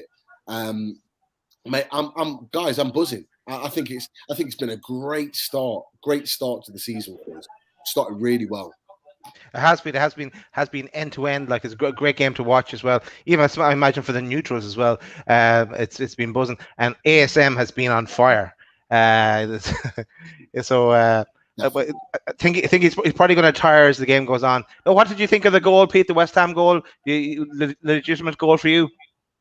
Yeah, nothing wrong with the goal. There would have been, obviously, if it had not already crossed the line, it probably would have been given off as offside, because obviously Bowen put the ball in the net. Yeah. But it was obviously already over the line at that point. Other than that, I just think positionally we went 5 or 10 minutes positionally all over the place, and it tells, because if you look at that goal as they've just shown the replay, Murphy's starting position should have been further right, and if it was further right, he would have never got a shot in on goal. The goal would have never happened. But for 5 or 10 minutes, our positional play was all over the place, particularly on that right-hand side, and that cost us. But as I said, you know, it tends to happen. It's first game of the season. People are just feeling their way into the season. You know, it's very, very different pre-season to the first Premier League game of the season, the game that matters. And I tell you what I was really impressed at is that rather than go into our shells and think, right, oh, we're up against it now, we went, you know what, forget that. We're going to go back at them again. And we did. And that's where the second goal came from. We just need to have that mentality. And this is where Bruce, in the changing rooms, really needs to talk to these players and say, right, what we did after conceding that goal, we need to go into the second half with that mentality. Attack, counter-attack, drive at them. Because when we do, they're scared. They're genuinely scared. They don't know what they're doing. They don't know how to stop St. Maximin. They don't know how to stop Wilson or Murphy or Richie or Almiron. They don't know what to do. So drive at them and cause them problems. Because if we're driving at them, we're forcing them back, which means they're not attacking us. It's as simple as that. And Pete, I'm going to stick with you because I know we only have you for a short little spell. So yeah, I just found it that on Alois' show last night we talked about Clark and we said that is he on the way out? But he's come in today, and as Gary pointed out, he's been harassing them in from the set pieces. Great to see him back to his best. We haven't seen him for a while, so nice to see him there. It's you know what? Just quickly again, Awali, thank you for having us on the show last night. Absolutely spot on. All the thank for you, all the guys. No, it was amazing to finally be on your show after so long. So I appreciate that. But yeah, you know what? As I said last night, that Clark hadn't had a good preseason. He'd been really, really poor. But I tell you what, when it's mattered in a Premier League game, he stepped up today, and I think he's been very, very good. Not just in our defensive positions, but also in their box. He had a couple of chances where he could have scored.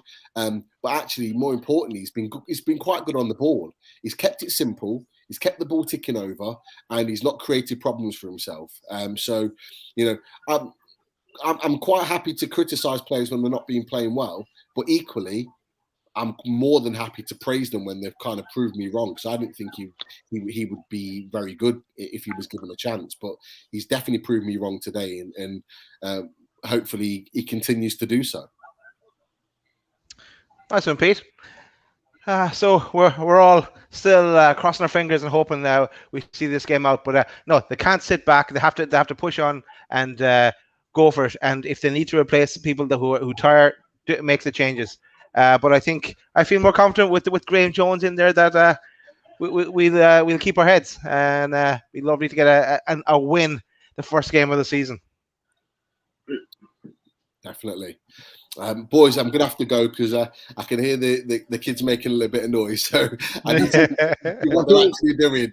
They might be creating a mess and I've got no idea about it. But boys, I'm still listening on YouTube. You're doing a cracking job. Great to be back, and hopefully, fingers crossed, 3 points. Great cameo, Pete.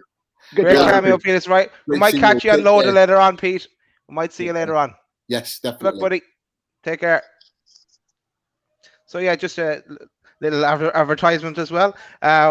If things go the way they're going and we get that win, I think the Loaded Mag will have to make put on a show tonight. So stick with us and sign up on our YouTube channel and keep an eye on that. Subscribe and you'll catch us. Taking all the advantages here. So, Kieran, what do you want to see second half?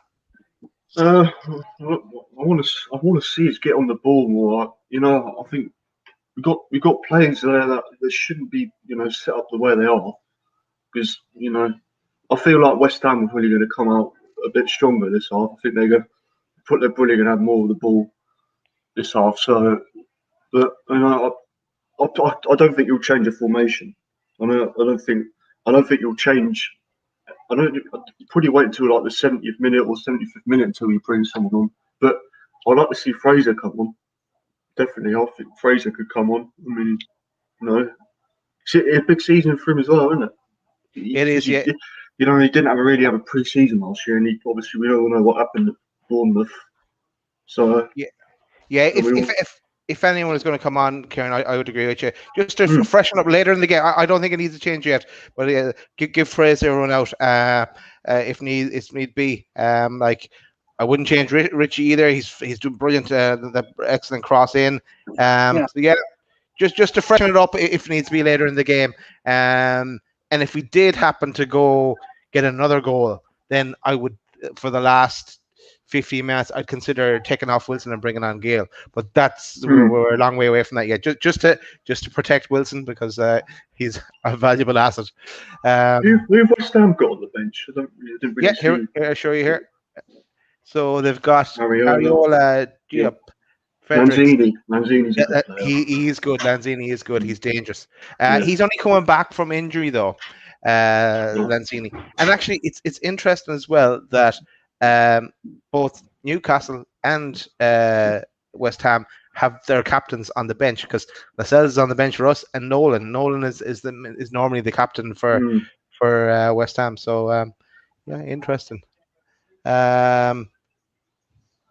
So we'll see. Chris, do you change anything? We're short of numbers here. Everyone's decided to go at the same time. Oh, that was I'm still reveling in the masterful cameo by Pete. That was great. Pretty much said it all. I mean, normally I'm one to kind of tinker with the lineup and make changes and get Shelby out of there. But I think in this case, I probably wouldn't make a change. I would at some point like to get Fraser in there and really kind of set him off on the right path this season and make sure that he's everything that he's cracked up to be, and sitting right with the club and not being like disgruntled or something or injured or something. So I would like to see what besides kind of seeing what Fraser's got in the tank this early in the season, I would pretty much leave the lineup alone. Cheers, Chris. Chris A. Chris H. Guess who popped on while you were gone? Who? A special guest. You missed Pete. Pete came on for 10 minutes. Pete came on. No way. It was great. Super sub. But there's something here, Chris, and I'm going to make it you 1 sec. I'm going to talk, as the team takes the field again. I'm going to bring you big screen and ask you this question, Chris. This one's especially for you. No pressure. It's an Andy Carroll question. It has to be for you. And let me hang on. Let me just make it. There you go. No. Go to one side, Chris. No, yeah. There you go. No, don't go straight directly behind him. Go to one side. Oh, go on then. Now you can answer the question now about Andy Carroll. Would you take him back? If we're not getting a replacement, I've said it before. If we're not getting a replacement, we should have Andy Carroll. If we had a fifth Andy Carroll now, imagine bringing him on with 20 minutes to go. He's going to defend for you. He's going to attack. He's causing problems. A bit similar to what Souček's been doing for West Ham. So Dan says, I actually would take Carroll back at this point. Don't trust Ashley to spend the money. Absolutely. He's way more of a target man than Wilson and Gale and Joe Linton. Not many defenders can cope with Carroll. Mate, Dan, we're cut from the same cloth, mate. Absolutely. I couldn't agree with you anymore. I mean, if we go out and we bought a 25 million striker, I probably wouldn't bring Carroll back. But it doesn't look like that's what we're going to do. So if you said to me, do you want Andy Carroll on a pay-as-you-play and he's on the bench, he's there if needed, or no one, it's a no-brainer, isn't it? For me personally, I'd certainly, imagine we had Andy Carroll on the bench now. It's just another option, isn't it? Another option in the squad. It's another option, but I think I'd rather the option of Rondon, but I can't see us getting him either. Yeah. But, I don't think anyone would be surprised if they did bring him back last minute, really. Sorry, Chris. There we go. Anyone else take Andy Carroll back? Not me. I wouldn't. Yeah, I would take him back if there's no other options. I mean, like we're not going to spend money and who can we realistically bring in on loan that's a quality striker? I think Rondon would be a perfect option. I'd have more down than Carroll. Brett, we've kicked off, by the way, mate. I've just seen Brett's comment. Could say go or something at second half, trying to sync up with your Sky reactions. Yeah, so it's kicked off with 23 seconds now into the second half. Andy Carroll, did he have another offer from other club or not yet? Not yet. Yeah. Not yet. So it looks like both teams are unchanged. Certainly looks that way. Exactly. And Dan, sync up with Chris. You can go for a pint and reminisce about Andy Carroll. You're on the same wavelength there. Dan, it'd be a pleasure, mate. Be a pleasure. Back cross from ASM. No left foot. Oh God. Yeah, Gary's going for drinks with you as well. So that's 3. Dan, Gary, and Chris. Yep, absolutely. I was just saying to Pete, Chris, if it stays like this, we have no option. We'll have to run a loaded mag reaction.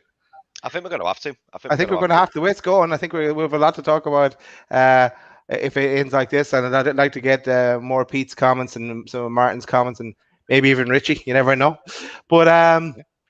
yeah, we're back underway as Chris mentioned. The second half. No changes either side, I don't think. No, doesn't look it. I'll double check, but no, it doesn't look it. And I have some stats here as well, just on Woodman.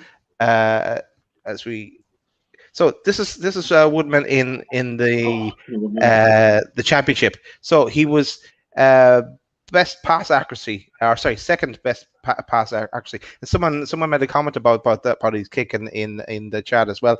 He saved 3 penalties, so that's something to note. Yeah, if he was a sub keeper and we ever got the situation where we ended in had a penalty shootout, you might consider bringing him on for the pinos. So yeah, he's done all right so far. He said, remember, 1 good save at least, and yeah, the goal, the ball was a long way out. Went through a lot of players there, so don't think you can blame him for the goal. He doesn't look comfortable, though, I don't think. With the ball at his feet. Yeah. Could be nerves. I suppose Yeah. it's his first Premier League game. Probably you're right, yeah. The other thing is, like, Darlow will be back pretty soon, so he's only going to get a handful of games, really, Woodman. And Dubrovka is back middle of September, so he could still go out on loan. I think Bournemouth had it lined up to go on loan there, so he does need game time again. I think it's a big risk bringing Darlow back in, just considering what he's just done. I mean, he's not going to be, at the races, really, is he? When he comes back, he's going to struggle to get. Yeah, apparently he suffered really badly with it. Hasn't he? In the hospital and all that. I suppose, though, how fit do you need to be for a keeper? Either you need to be able to stretch, but you don't have to run that far. It's different to an outfield player. Sure, there'll be some keeper in the chat that will correct me on that, but. My only concern about that, like, not even the goal, the shot he saved from Bowen, like he just froze, and as a keeper, and again could be wrong here, Daz, but I would have thought as a keeper that you'd come out and narrow the angle. Yeah, you need to come out, narrow the angle, and make it more difficult for Bowen. It was lucky that Bowen just hit it straight at him, because if he put it either side, it'd have been they'd got the equaliser sooner. Yeah. Yeah, that's something. Yeah, that should be in his head as a keeper already. But yeah, it could be nerves as well. But look if he doesn't let in another one, I'll be happy. Yeah, it'll have been a solid debut, won't it? Don't wait for it. So yeah, let's go for another topical question. What would you do now? We did touch on it earlier with the Longstaff brothers. We've got Willock now. There's talk of us looking at a defensive midfielder. What are you going to do with Matty Longstaff and Sean Longstaff? Let's go with you first, Chris. Okay, yeah. Matty Longstaff, I think that now that Watford is back in the Premier League, that whole either selling him, getting him on loan to Watford or to the Italian Serie A club that they also own is back in play. So yeah, he's got to go out on loan somewhere because he's not going to be getting any playing time. He's just going to be wasting away at Newcastle, even if he gets on the bench, which he's not even getting on the bench. So yeah, I'd put him out on loan, possibly to Watford or to the Italian club. God. Tackle that was. And then Sean Longstaff, he's on the bench. He's pushing for first team minutes. I don't necessarily see a future with him with the club now. It's unfortunate because I always do want to back giving hometown academy developed players a chance in the squad, but I think his time has passed at Newcastle and that he's got to be moved on. if Rafa wants to splash the cash and buy him, I would sell him to Everton. Be ironic if he goes to Everton, bloody he looks the player he was when he first came through. Yeah, really, wasn't it? It's been poor since, and he's not really kicked on. Yeah, he had about like a half a season's worth of promise, and the rest is just injuries. And his brother's the better player. His brother's the better player, I think. He hasn't been that same since he came back from the injury. No. Yeah. Cheers, Chris. Anyone else on the long stats? I don't know why. He's Steve Bruce. Why he not give them the opportunity to compete? Just to competition between the players, between the center halves. It's just weird. He only use him when he really have to, and this is very a bit weird for me. But maybe this is all the class manager. Maybe he believes they are not good enough. 2-2. So poor. Oh shit!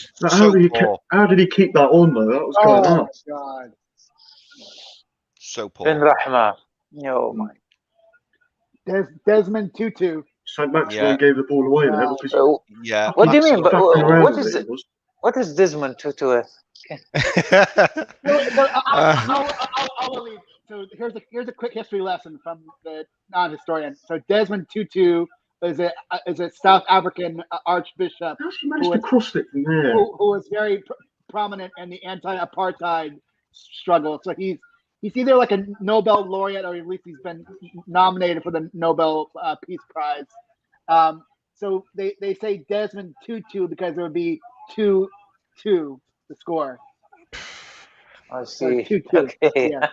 I thought something like Binman 3-1. I thought. No. The Stu Penman 3-1. That stands alone. That's its own. Aston Villa. That's a true comment down the bottom. Aston Villa will smash us next week. I don't know. I don't know where J. Del Boy Clayton's getting his confidence from, because from what I saw yesterday, they were 3-0 down to Watford at one point, weren't they? Are you a Villa fan, Jay? I wonder. Yeah. No, that goal was really poor. It was disappointing to concede that. I mean, Antonio whipped it in from out wide. Kraft kind of tried to stand his ground, but he really should have tried to put more on it, stick a leg out. And then obviously Benrahma, he had two men near him, but neither were marking him properly. Clark's been poor, isn't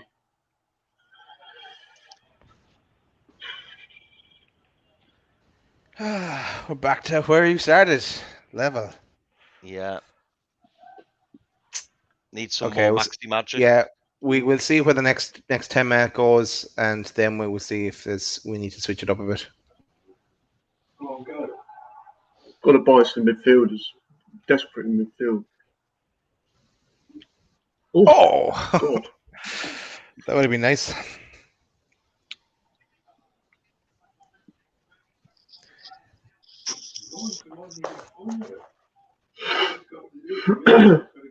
Right. Lads, question for you as well. Thoughts on Jethro Williams? Would you take him back if we could take him back? The reason being, I don't think with the Brexit and everything like that, will we be able to get him back? I'm sure he hasn't played a lot of football in the last while. Would you take him back? We have Richie and Lewis in that position. Is he someone you consider? I'd personally take him, especially on a free signing. Oh shit! Oh, it's close. Maxi's done some great work down the side. Put the ball. What does Murphy keep shooting from outside the box for? He keeps giving the ball away. He does. Oh. Corner. Yeah, corner. Yeah, I'd take Joshua Williams on a free. I wouldn't be giving him a 6-year contract, but I'd keep him on a low contract. The advantage that we've got with Joshua Williams now is people aren't queuing up to sign him. So maybe his wage demands, which are previously reported to be quite high, we could kind of lower them and just say, well, listen, we'll take you back on the proviso that, you're only on 30, 40 grand a week, whereas maybe he wanted 60, 70 grand a week. I'm not sure. But yeah, I'd take a chance on him. And in response, Daz, as well, to your Matty Longstaff and Sean one, it's quite simple for me. I'd loan Matty out, and if a good offer comes in for Sean, I'd sell him. Yeah, I do the same there. But doesn't Matty only have 1 year left in his contract as well, or something? If we loan him out, is that him gone then? You know, could we loan him out and add another year into his contract or something, so we don't? Oh, we have an option that was close. We just needed a touch. Yeah, that's what we'd have to do, Daz. We've done it a lot with our loans. I mean, we did it with Dwight Gale when he went to West Brom. We did it with Woodman when he was at Swansea. We just had to give him, another deal. And I suppose that's why he only signed a 2-year deal, probably, because maybe he had a feeling that this would happen. Maybe, his family thought they're not necessarily trusting Bruce, and maybe they believed that, he might end up not wanting to stay on a long-term deal. So that could be why we are where we are. Yeah. Willock Santos happy now. Does anyone know who makes St. Maximin's headband? Is it like from designer? Like, are you gonna get one? It would look good on you, Chris. I know. Yeah, my hair is kind of getting up there. Yeah, no, that's what I want to see the next match day live, Chris. I want to see you in an ASM style headband. Why did my telly freeze? Oh no, it was just Sky. All right, it's back.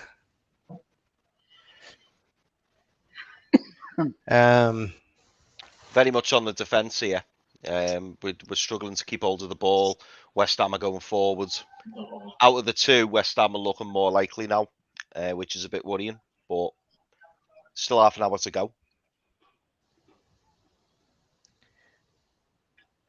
Yeah. What do you make of the discussion that what Fraser said? I know, Chrissy, you highlighted it, and we did touch on it and loaded mag on Friday night with Fraser, that he was going to kind of adjust his player. He wants to be trained in, say, the number 8 position, because so he can get into the team and so he can at least come on and or potentially get a starting spot in that in a position he's not used to playing in. As we're probably going to bring him on here at some stage. What do you make of what he came out and said there? I was really impressed by it. I mean, we were all questioning his commitment to the club, his attitude. So when he came out and said that, I was really impressed with that.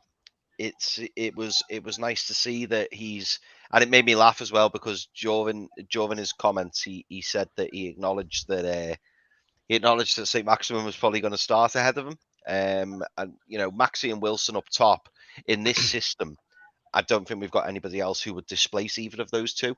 But Fraser's really keen to be involved in the team. He really wants to work hard and do his best and get in the 11. So for him to come out and say that he's willing to learn a new role was music to my ears.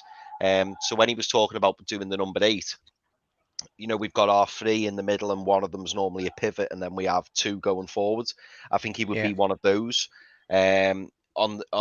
Judging from this, it looks like Shelby's sitting, and then we've got Hayden and Miggy pushing on a little bit. So he would be looking to get in the place of either Miggy or Hayden in today's game. Yeah. So that would be the change that I'd expect at this moment. I think the next change will be either Hayden off or Miggy off, and Fraser will come on. Anyone else? Any thoughts on Fraser and his willingness to play a different position just to try and get into the team?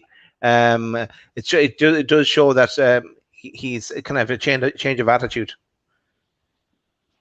Yeah, I don't know why he's been asked to play a different position. He should be playing in his proper position. What is his proper position? Is it like he's kind of a winger, really? He's a winger, but we don't play with wingers anymore in this position. We play with wing backs. So, like if you're playing 4-4-2, then you'd need 2 wingers. But and that's where that's the kind of he'd suit that kind of a style. But he would kind of he took it upon himself to try and. Oh, how lucky was that? Penalty. Give a penalty.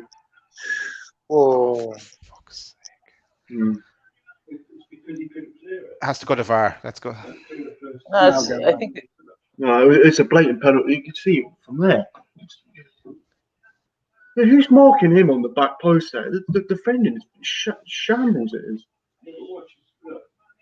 They were lucky the first attempt. Murphy just ponderous. I don't know. Is it? Did he? Has the VAR looked at it? no, it's on the ball. Yeah, I don't think that's a penalty. They might get the ref to go over to the monitor. You know, And they for don't the know. new, Well, new rules, they should cancel it.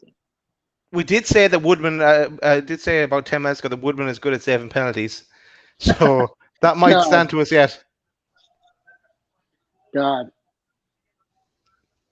This is going to take forever, isn't it? Well, if it's not a penalty, I'm happy to wait. They give the penalty offside. They're looking for them, aren't they? Did you see, Chris, penalty? Yeah, I was just seeing it then. It's definitely not offside, but it's whether or not Murphy got a touch on the ball or not. In first glance, it looked like he didn't, but then when I watched it again, maybe he did. No, it looks like they give it. No.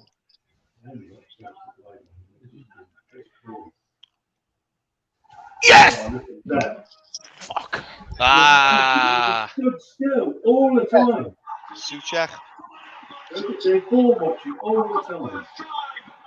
Why Woodman should have caught that? No, it's the defenders. Why the forwards quicker than the defenders? They've been quicker than them all afternoon. It's poor from the defenders. It's poor from the defenders. Yeah. Woodman's done the hard work. He saved the pen, and then Suchek managed Where's to get Richie? Richie didn't Richie? go. Ah, come on, Richie. Yeah, but there's only one of them. Richie, there should be someone else next to Richie. Yeah, it should be. It should be.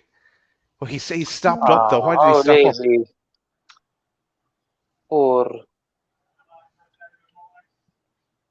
Yeah, we need to take some action now. Yeah, that for me then it means Richie's wrecked or something. Was that a penalty? That's not a pen, is it? No, That's not a not a penalty. It's not. How's that a penalty? He got the ball. We're just going to have this problem with the top six thing, aren't we? Bloody Didn't look like a checking penalty, the that. fucking Richard Masters. Yeah. It's very Didn't look weird like a regarding penalty, regarding the penalties. Yesterday, I saw Maguire.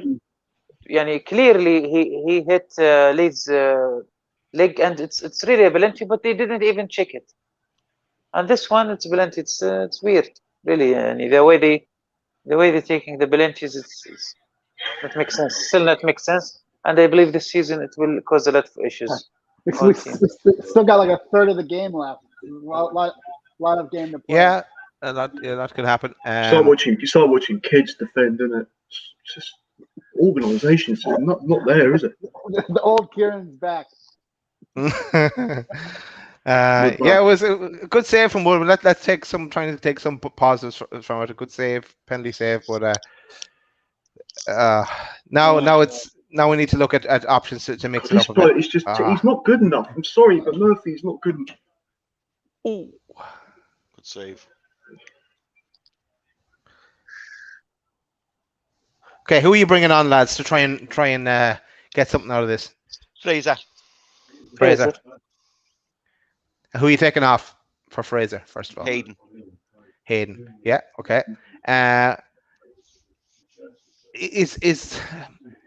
Richie could get another cross into the box, I guess, but would you chance Lewis as well?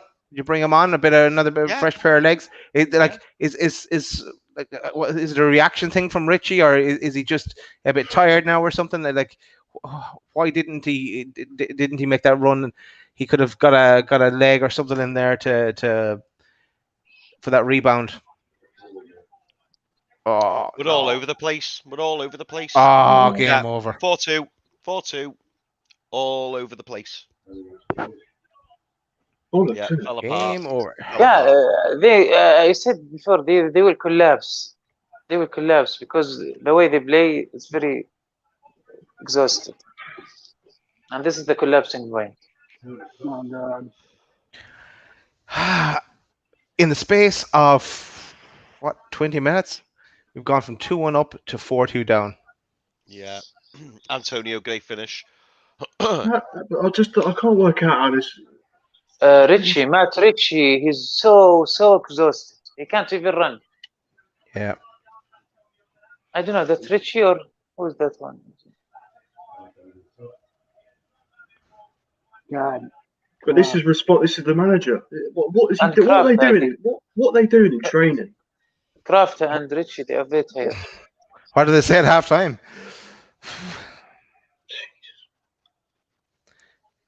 Got a West Ham fan in the house. Welcome, Dave. Sure you're happy?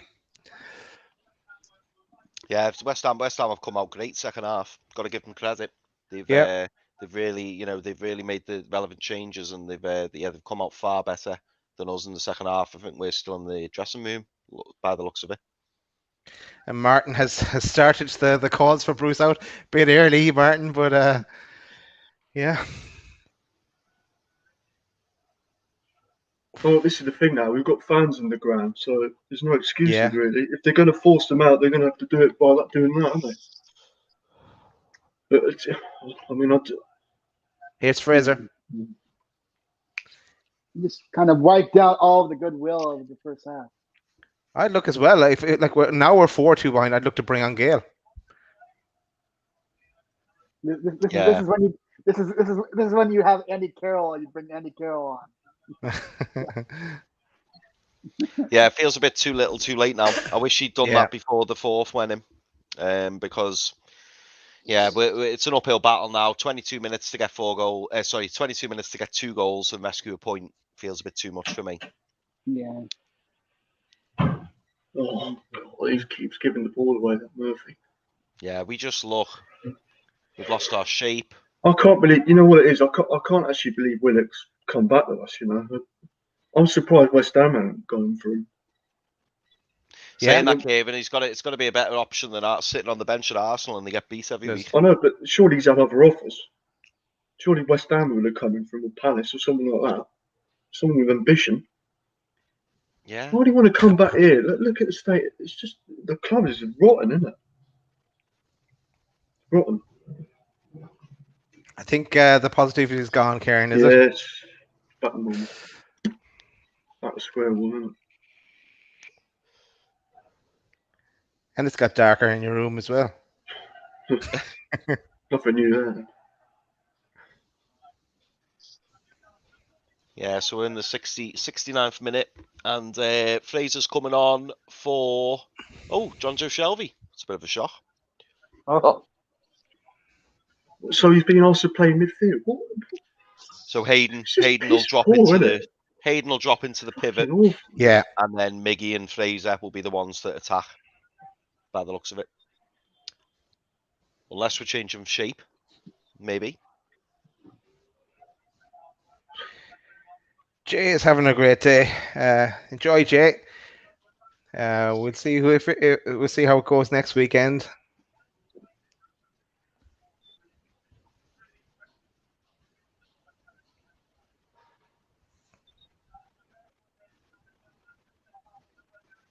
I just don't. I mean, Jay, let's be honest. You've probably got a great chance of beating us next week, but I just don't know where all this positivity is coming from when you got beat by Watford. I just don't get it. They've signed so many players, haven't they? They've signed so many players. Yeah. No, they have.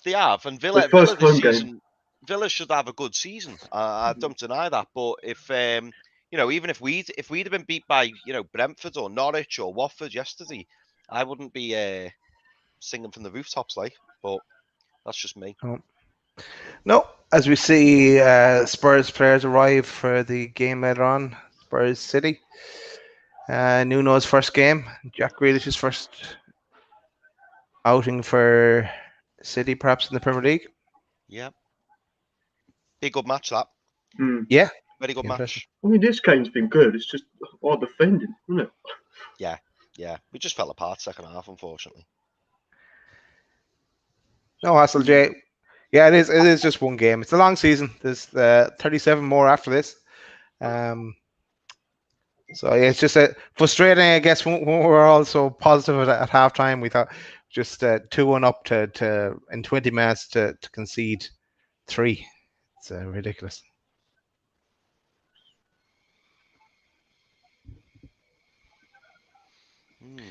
So yeah, we've got Fraser on.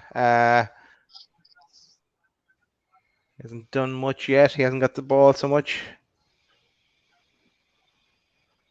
Yeah, if we got there's been a definite change in shape, Taz. Definite change in shape. We've got wingers now. We've got Jacob Murphy wide right. We've got Ryan Fraser wide left. Whip it in, Richie. Yeah, I'm trying to work out what the shape is because we've definitely changed shape. We look different. Yeah, Fraser's got it now on the left. He's running at Kufal. Overlap by Richie. Free kick. Ah, come on. What? Yeah, it was poor by Fraser. That didn't even. Should have just crossed him. Oh, they didn't cut the shreds West Ham at on the attack. Ben Varmer. Jinkin and could have been 5. Fernandez off the line ish. Yeah, the urgency's there. The urgency's there, which is good. We can't hear the sounds in the stadium because we have our sound turned down to watch this. But I wonder, is there shouts of Bruce out?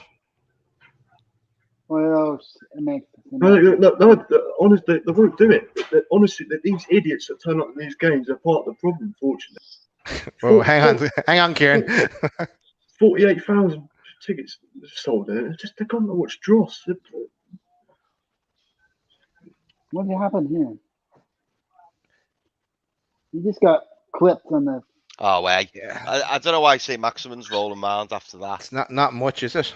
No. Yeah, does he want to go off? Is he just doing his usual? Yeah, good point from Dan. Still shows we need more signings. See in the media, we want 3 more. Take the Kamara from Marseille, pacey centre back, and Kaushi, the guy, the Swedish lad that's playing in Denmark. I'd say it's probably one or the other there, Kamara from Marseille or that guy, the Swedish international. And as we said as well, we'd take a striking option. Yeah. I'm with you guys. What you said earlier, we're not going to get any signings from Europe. It's just. But if I think someone else put a comment there. I meant to go to it. They asked the question: how much would you take for Sean Longstaff? I think the figure I saw quoted was 17 million. I'd take that and use it to buy someone then. As long as we're gonna buy someone with that money. I was surprised St. Maximin's today, as well. The famous 17 million. Not only have the club not matched our ambitions, have not matched his ambitions. The famous 17 million that Mike Ashley's pocketed from the consortium for the deposit for the takeover sale. Dead in the water, I think. Think so, Karen? Yeah. It's an absolute farce. It really is, isn't it?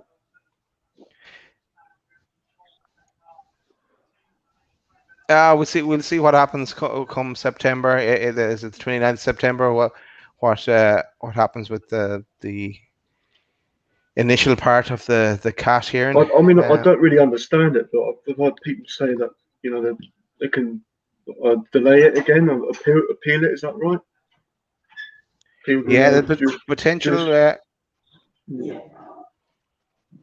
Yeah, well, I guess there's always the potential for more delays. Premier League like that. Antonio again, nearly. Yeah. And cheers, Jay, for the good luck for the rest of the season. We know you're only having a laugh. I know. Do you know what? I didn't mean to bite Jay. I'm just fuming. But no, I think Villa are going to have a fantastic season, and they made some great signings. I think with Grealish going out, you've invested really well. I really like Buendia. I think he's a really good player. Ings is obviously going to be a really good signing. So yeah, you've made some really good signings, mate. So yeah, I'm sure we'll enjoy next week. And if you want to pop on next week, mate, yeah, give us a shout. Love to have you on. It's always good to see the opposing side's feelings on how the game's going and stuff like that. So yeah, give us a shout, mate, if you're interested. Actually, Jay, here's an offer to you.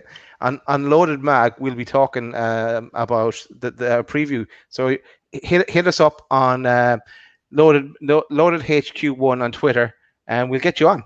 We'll get you on to talk about Villa.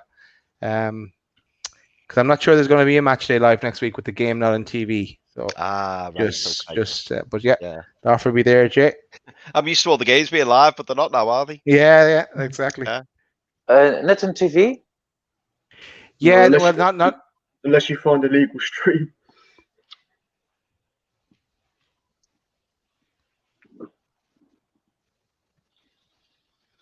Yeah, this game's just pittering out now, isn't it? It's nothing's happened. West Ham look more likely to score again. Yeah, rather they than do. us. It looks like it'd be 5 rather than us pulling one back. Yeah, disappointing. Have we seen anyone in the stands that we knew? Like Steve or them? No, I've not spotted anyone. Cheers, Jay, for the subscription. Except for Lee Charlie sucking up to what's his name? Gareth Southgate. Southgate, yeah. Declan Rice just running through the midfield like they're not there. He's casually, it's going to be. Oh, yeah, it's it's not good. This now, like not good at all. It can only get better next week with Willock in the team as well. You'd hope. Fraser's picked it up on the edge of the box. Right-footed shot. Ooh. This bloke don't score goals, fortunately. Willock is probably like, I signed for this club over Arsenal? No. No, he'll get playing time. We want him in. You would have liked that for your fantasy football team as well, Chris? I know. I'm gonna get a point by the looks of it, aren't I? Not happy with that. I'm surprised Martin's actually out of bed. He was giving it loads last night from the clips that we got sent. Yeah. How's the head, Martin? I need some help in your league, Chris H. I'm tied for dead last here. Oh, mate. You know what? It's only week one. Yeah. I know. My problem was I was going to pick up oh God, Matinera guy who had the hat trick. I decided not to. At least I have Wilson as captain, but I got cloud, mate. Aubameyang did nothing. Yeah, he didn't play Aubameyang. I don't think he was in the squad. Yeah. I mean, he didn't even do anything. And then I think they're nothing without him, are they? It's even with the ins and outs at Man City. It's always I don't know why I put Jesus. It's looking like today's game is going to be one to forget. I suppose the first game of the season last season we bet West Ham, didn't we? I wasn't on that game, but we got a good start. So a negative start for us this week. So hopefully we bounce back next week. Jack Grealish starts for Man City, boys. De Bruyne playing as well, is he? No, De Bruyne. He's injured still, yeah. He's on the bench. Oh, okay. Oh, he's on the bench. Mm. Is he injured or just? He was injured at the Euros, and he's probably not fully fit yet. Right. Yeah. Okay, that's right. Yeah, because I remember them interviewing Jack Grealish and saying that he hadn't even met any of the other guys because they're all coming back from the Euros. Oh, that's interesting. No Harry Kane in the squad. Ooh. He's on his way, is he? Where do you think he's gonna? You think he's actually gonna get sold somewhere, or like, I know he's trying to do a power play. Should it With be clues? City, Fucking I think, Chris. useless. What, sorry? where, Oh, sorry, where no. does where Other does Harry Chris. Kane end up? Yeah. Yeah, I he's think meant to be City. going to City, isn't he? Mm. You think can they actually play with like a true out and out striker? I don't know. 'Cause they haven't really done that. I guess I would consider Aguero as an out and out striker. He wasn't like a midfielder.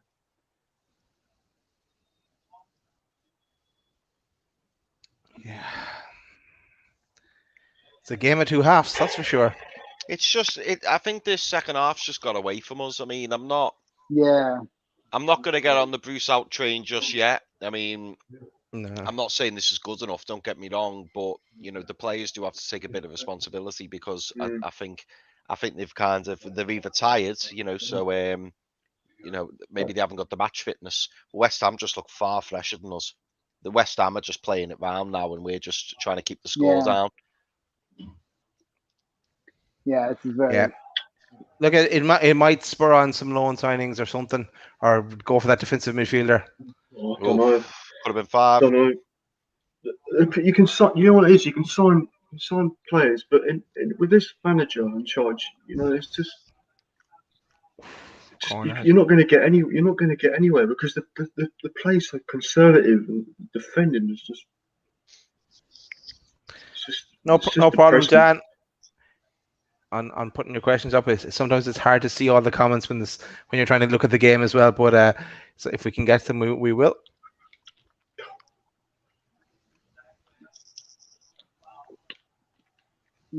Just kick it long to Wilson every time. Yeah, that's the plan, isn't it?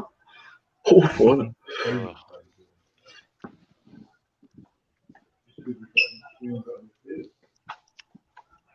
Wilson's still running round. Why didn't we throw on Gale just for a chance? It feels. They bring Joe Linton and Sean Longstaff. Sean Longstaff's coming on. Christ. So surely that's Hayden. Julian. Yeah, Kraft. Oh well, he's going for it now. Then Hayden dropping back further. He's going in defence. Left it too late, and he 5 minutes left. Wilson's coming off. That's a sign. Throwing the towel in. Then now you'd wonder, is Gale on his way? Why is he not bringing on Gale here at all? It's a funny one, isn't it? Giving him a new contract. What are they trying to do there? They're trying to get a bit of money for him. And this substitution should be much more early. Yeah, agree, Aloid. Yeah, I don't. This is like that's interesting, isn't it? 120 million. Very interesting. Wow. Wait, what? So that's according to BBC. Mark, BBC. Yeah. It would explain why he's not in the squad at all. You know what I mean? I mean, they're signing 2 players for 120 million, and we're not allowed a 300 million pound takeover. If City get him for, I reckon they are going to win the league. I last night in Aloid's show, I said Chelsea after the signing of Lukaku, but no, I think if Kane goes, it's City for me. Yeah, Harry Kane up front for City would be ruthless, wouldn't it? Yeah, of course, you might as well give him the league. City PSG Champions League final. Well, that PSG thing. I mean, I think they're playing bloody FIFA 22, aren't they? Corrupt, isn't it? Their owner is corrupt, definitely. Go on, Jacob. Go on, lad. Is it? Oh, get it out. Half chance there. Yeah, then it would have been interesting the last couple of minutes. Go on, Maxi. Maxi doing his usual. Fell over himself then. Maxi's fuming. Maxi's raging. God. Yeah. What's I he don't see raging at the- though? Because he just fell over, didn't he? I don't see the reporting on Kane going to City, but Oh well, Maybe Martin could be just making it up. they're trying to claim they're trying to claim that he's Shit. Come on, Joe. Corner. he's not match fit. That's what they're holding him out. He's probably got it from that bloody idiot, that mouth of the time guy on Twitter, or that Paul Casey bloke, whoever it is. Fucking idiots they are, honestly. Jesus. Get a life, you know what I mean? Fraser with the corner. Well, I mean, it would make sense. Oh, that was close. Oh, I thought that was in. Matt Ritchie Oh, had Ritchie. the box, bounced round. Ritchie hit it left, hit it really clean actually. But then it took a deflection, I think, off a West Ham player, and it's gone the out for volley. another corner. Yeah, The Suchek, goalkeeper would have had that. corner in. Oh, Oh, Maxi, keep it in. Maxi's going to put it in. Oh, It's Jesus. gone everywhere. Another corner. No. They're saying goal kick. Maxi's like, why? oh God. They've picked up the pace in the last couple of minutes again. It's just that for the last 40, they've gone to sleep. Yeah, I that's the don't, problem. I don't think I could pull off the same color, like that light blue headband that Max. I reckon you can do it, Chris. I reckon you can do it. mate. I reckon, you know what? Try it. Try a couple of different colors, Chris, and we bring them on the next match of life. Try them on, and we'll tell you. The audience will say if they like them or not, and see which one's the best. I think I could do like a dark purple, but not a light blue. Dark purple. Let's give it a go. Okay. Well, if we're playing someone that's wearing purple, you can't wear it then. That's the only thing. How about like the Karate Kid? Daniel LaRusso. Yeah, you can do that. You can pull it off. Yeah. Cobra Kai. Great show. Yeah, I can't believe those guys are still gone.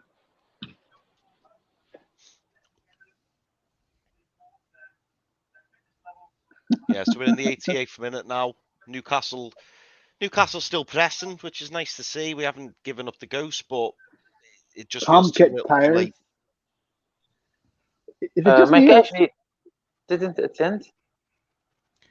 It's probably safe for you didn't attend. Yeah. The like the I agree with Yeah. Tom there. the advertising hoardings seems to be a lot more active in this game. It's like constantly shifting different ads and stuff. Kind of distracting. Fun 88. My brother texted me this morning because they were starting the game in America, and he's like, "What is the Newcastle sponsor?" And I was like, "Oh, gaming sponsor." Stupid. It's one of those companies where it's based out of the Philippines or something like that, where it's like a Asian company and just dodgy. Yeah. Yarmolenko coming on. I Yeah, thought Yarmolenko coming on for isn't there some effort that to totally eliminate gambling and gaming sponsors from kits and get gambling out of football? Yeah, there's talk of it, but will it ever happen? I don't know. Because it's just too much money. Yeah. Money talks. Yeah, I mean it's like every other club is sponsored by gaming or gambling. Every other club can get taken over except us.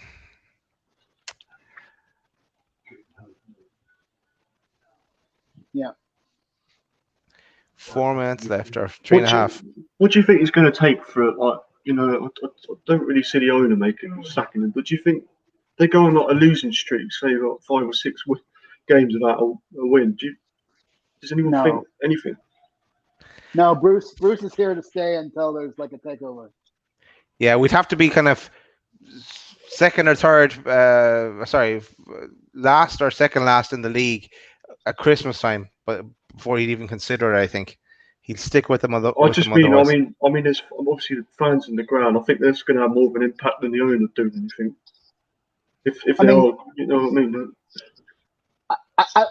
I'm not convinced that like having like that having like Graham Jones is really like the backup plan. I don't really see Graham Jones as like He's just as bad, isn't he? You know what I mean? You can't he's just rely on him. He's a tactician. I don't think he's like a leader of men. I don't see him being like an interim manager. Yeah. Stupid really that you rely on your assistant coach. Well, there's no point to maybe that's why Southgate's really there to be like back to back his mate Jones. It could be just checking on Graham Jones already, yeah. Or Grammy Jones, Aloid. Grammy Jones. Yeah. So much for all them protests before the game. See nothing. 50,000. Yeah, Was that? I'm surprised. I thought like the 10,000 that were gone before the lockdown would still be gone now. I was expecting like 42,000. Well, it's the first game back, isn't it? Yeah, to be honest, I was expecting a full house. It's when the results start going downhill. I reckon that's when you'll see people, you know, okay. Maybe Willick last minute signing, calm fans a bit. But why though? I mean, do we have numbers on how many season tickets they've sold actually this season? No. Have they sold 42,000?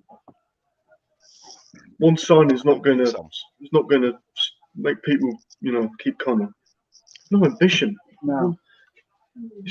Relying on a kid that's 21 years of age, you know, it's just. Yeah, it's a bit of pressure on Willock. But, it is. It's ridiculous. It's too much pressure. And then you got Joe Lynch. God. At the same time, lads, like we were 2-1 up at half time. We've had a desperate second half. So, but it's a long season. Like West Ham got into Europe last season, so they're a decent side. You see a lot more to come though. You see before the game, Sky Sports saying, "Oh, perhaps we can get into the top, break in towards the top 6, do what West Ham done." I see. Get out! No.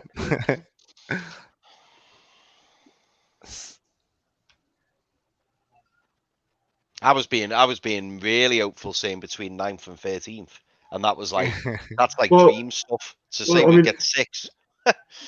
We just want a bit of progression, don't we? You know what I mean? It's just all over. Nothing. Game over. Get on the pitch. Stop protesting.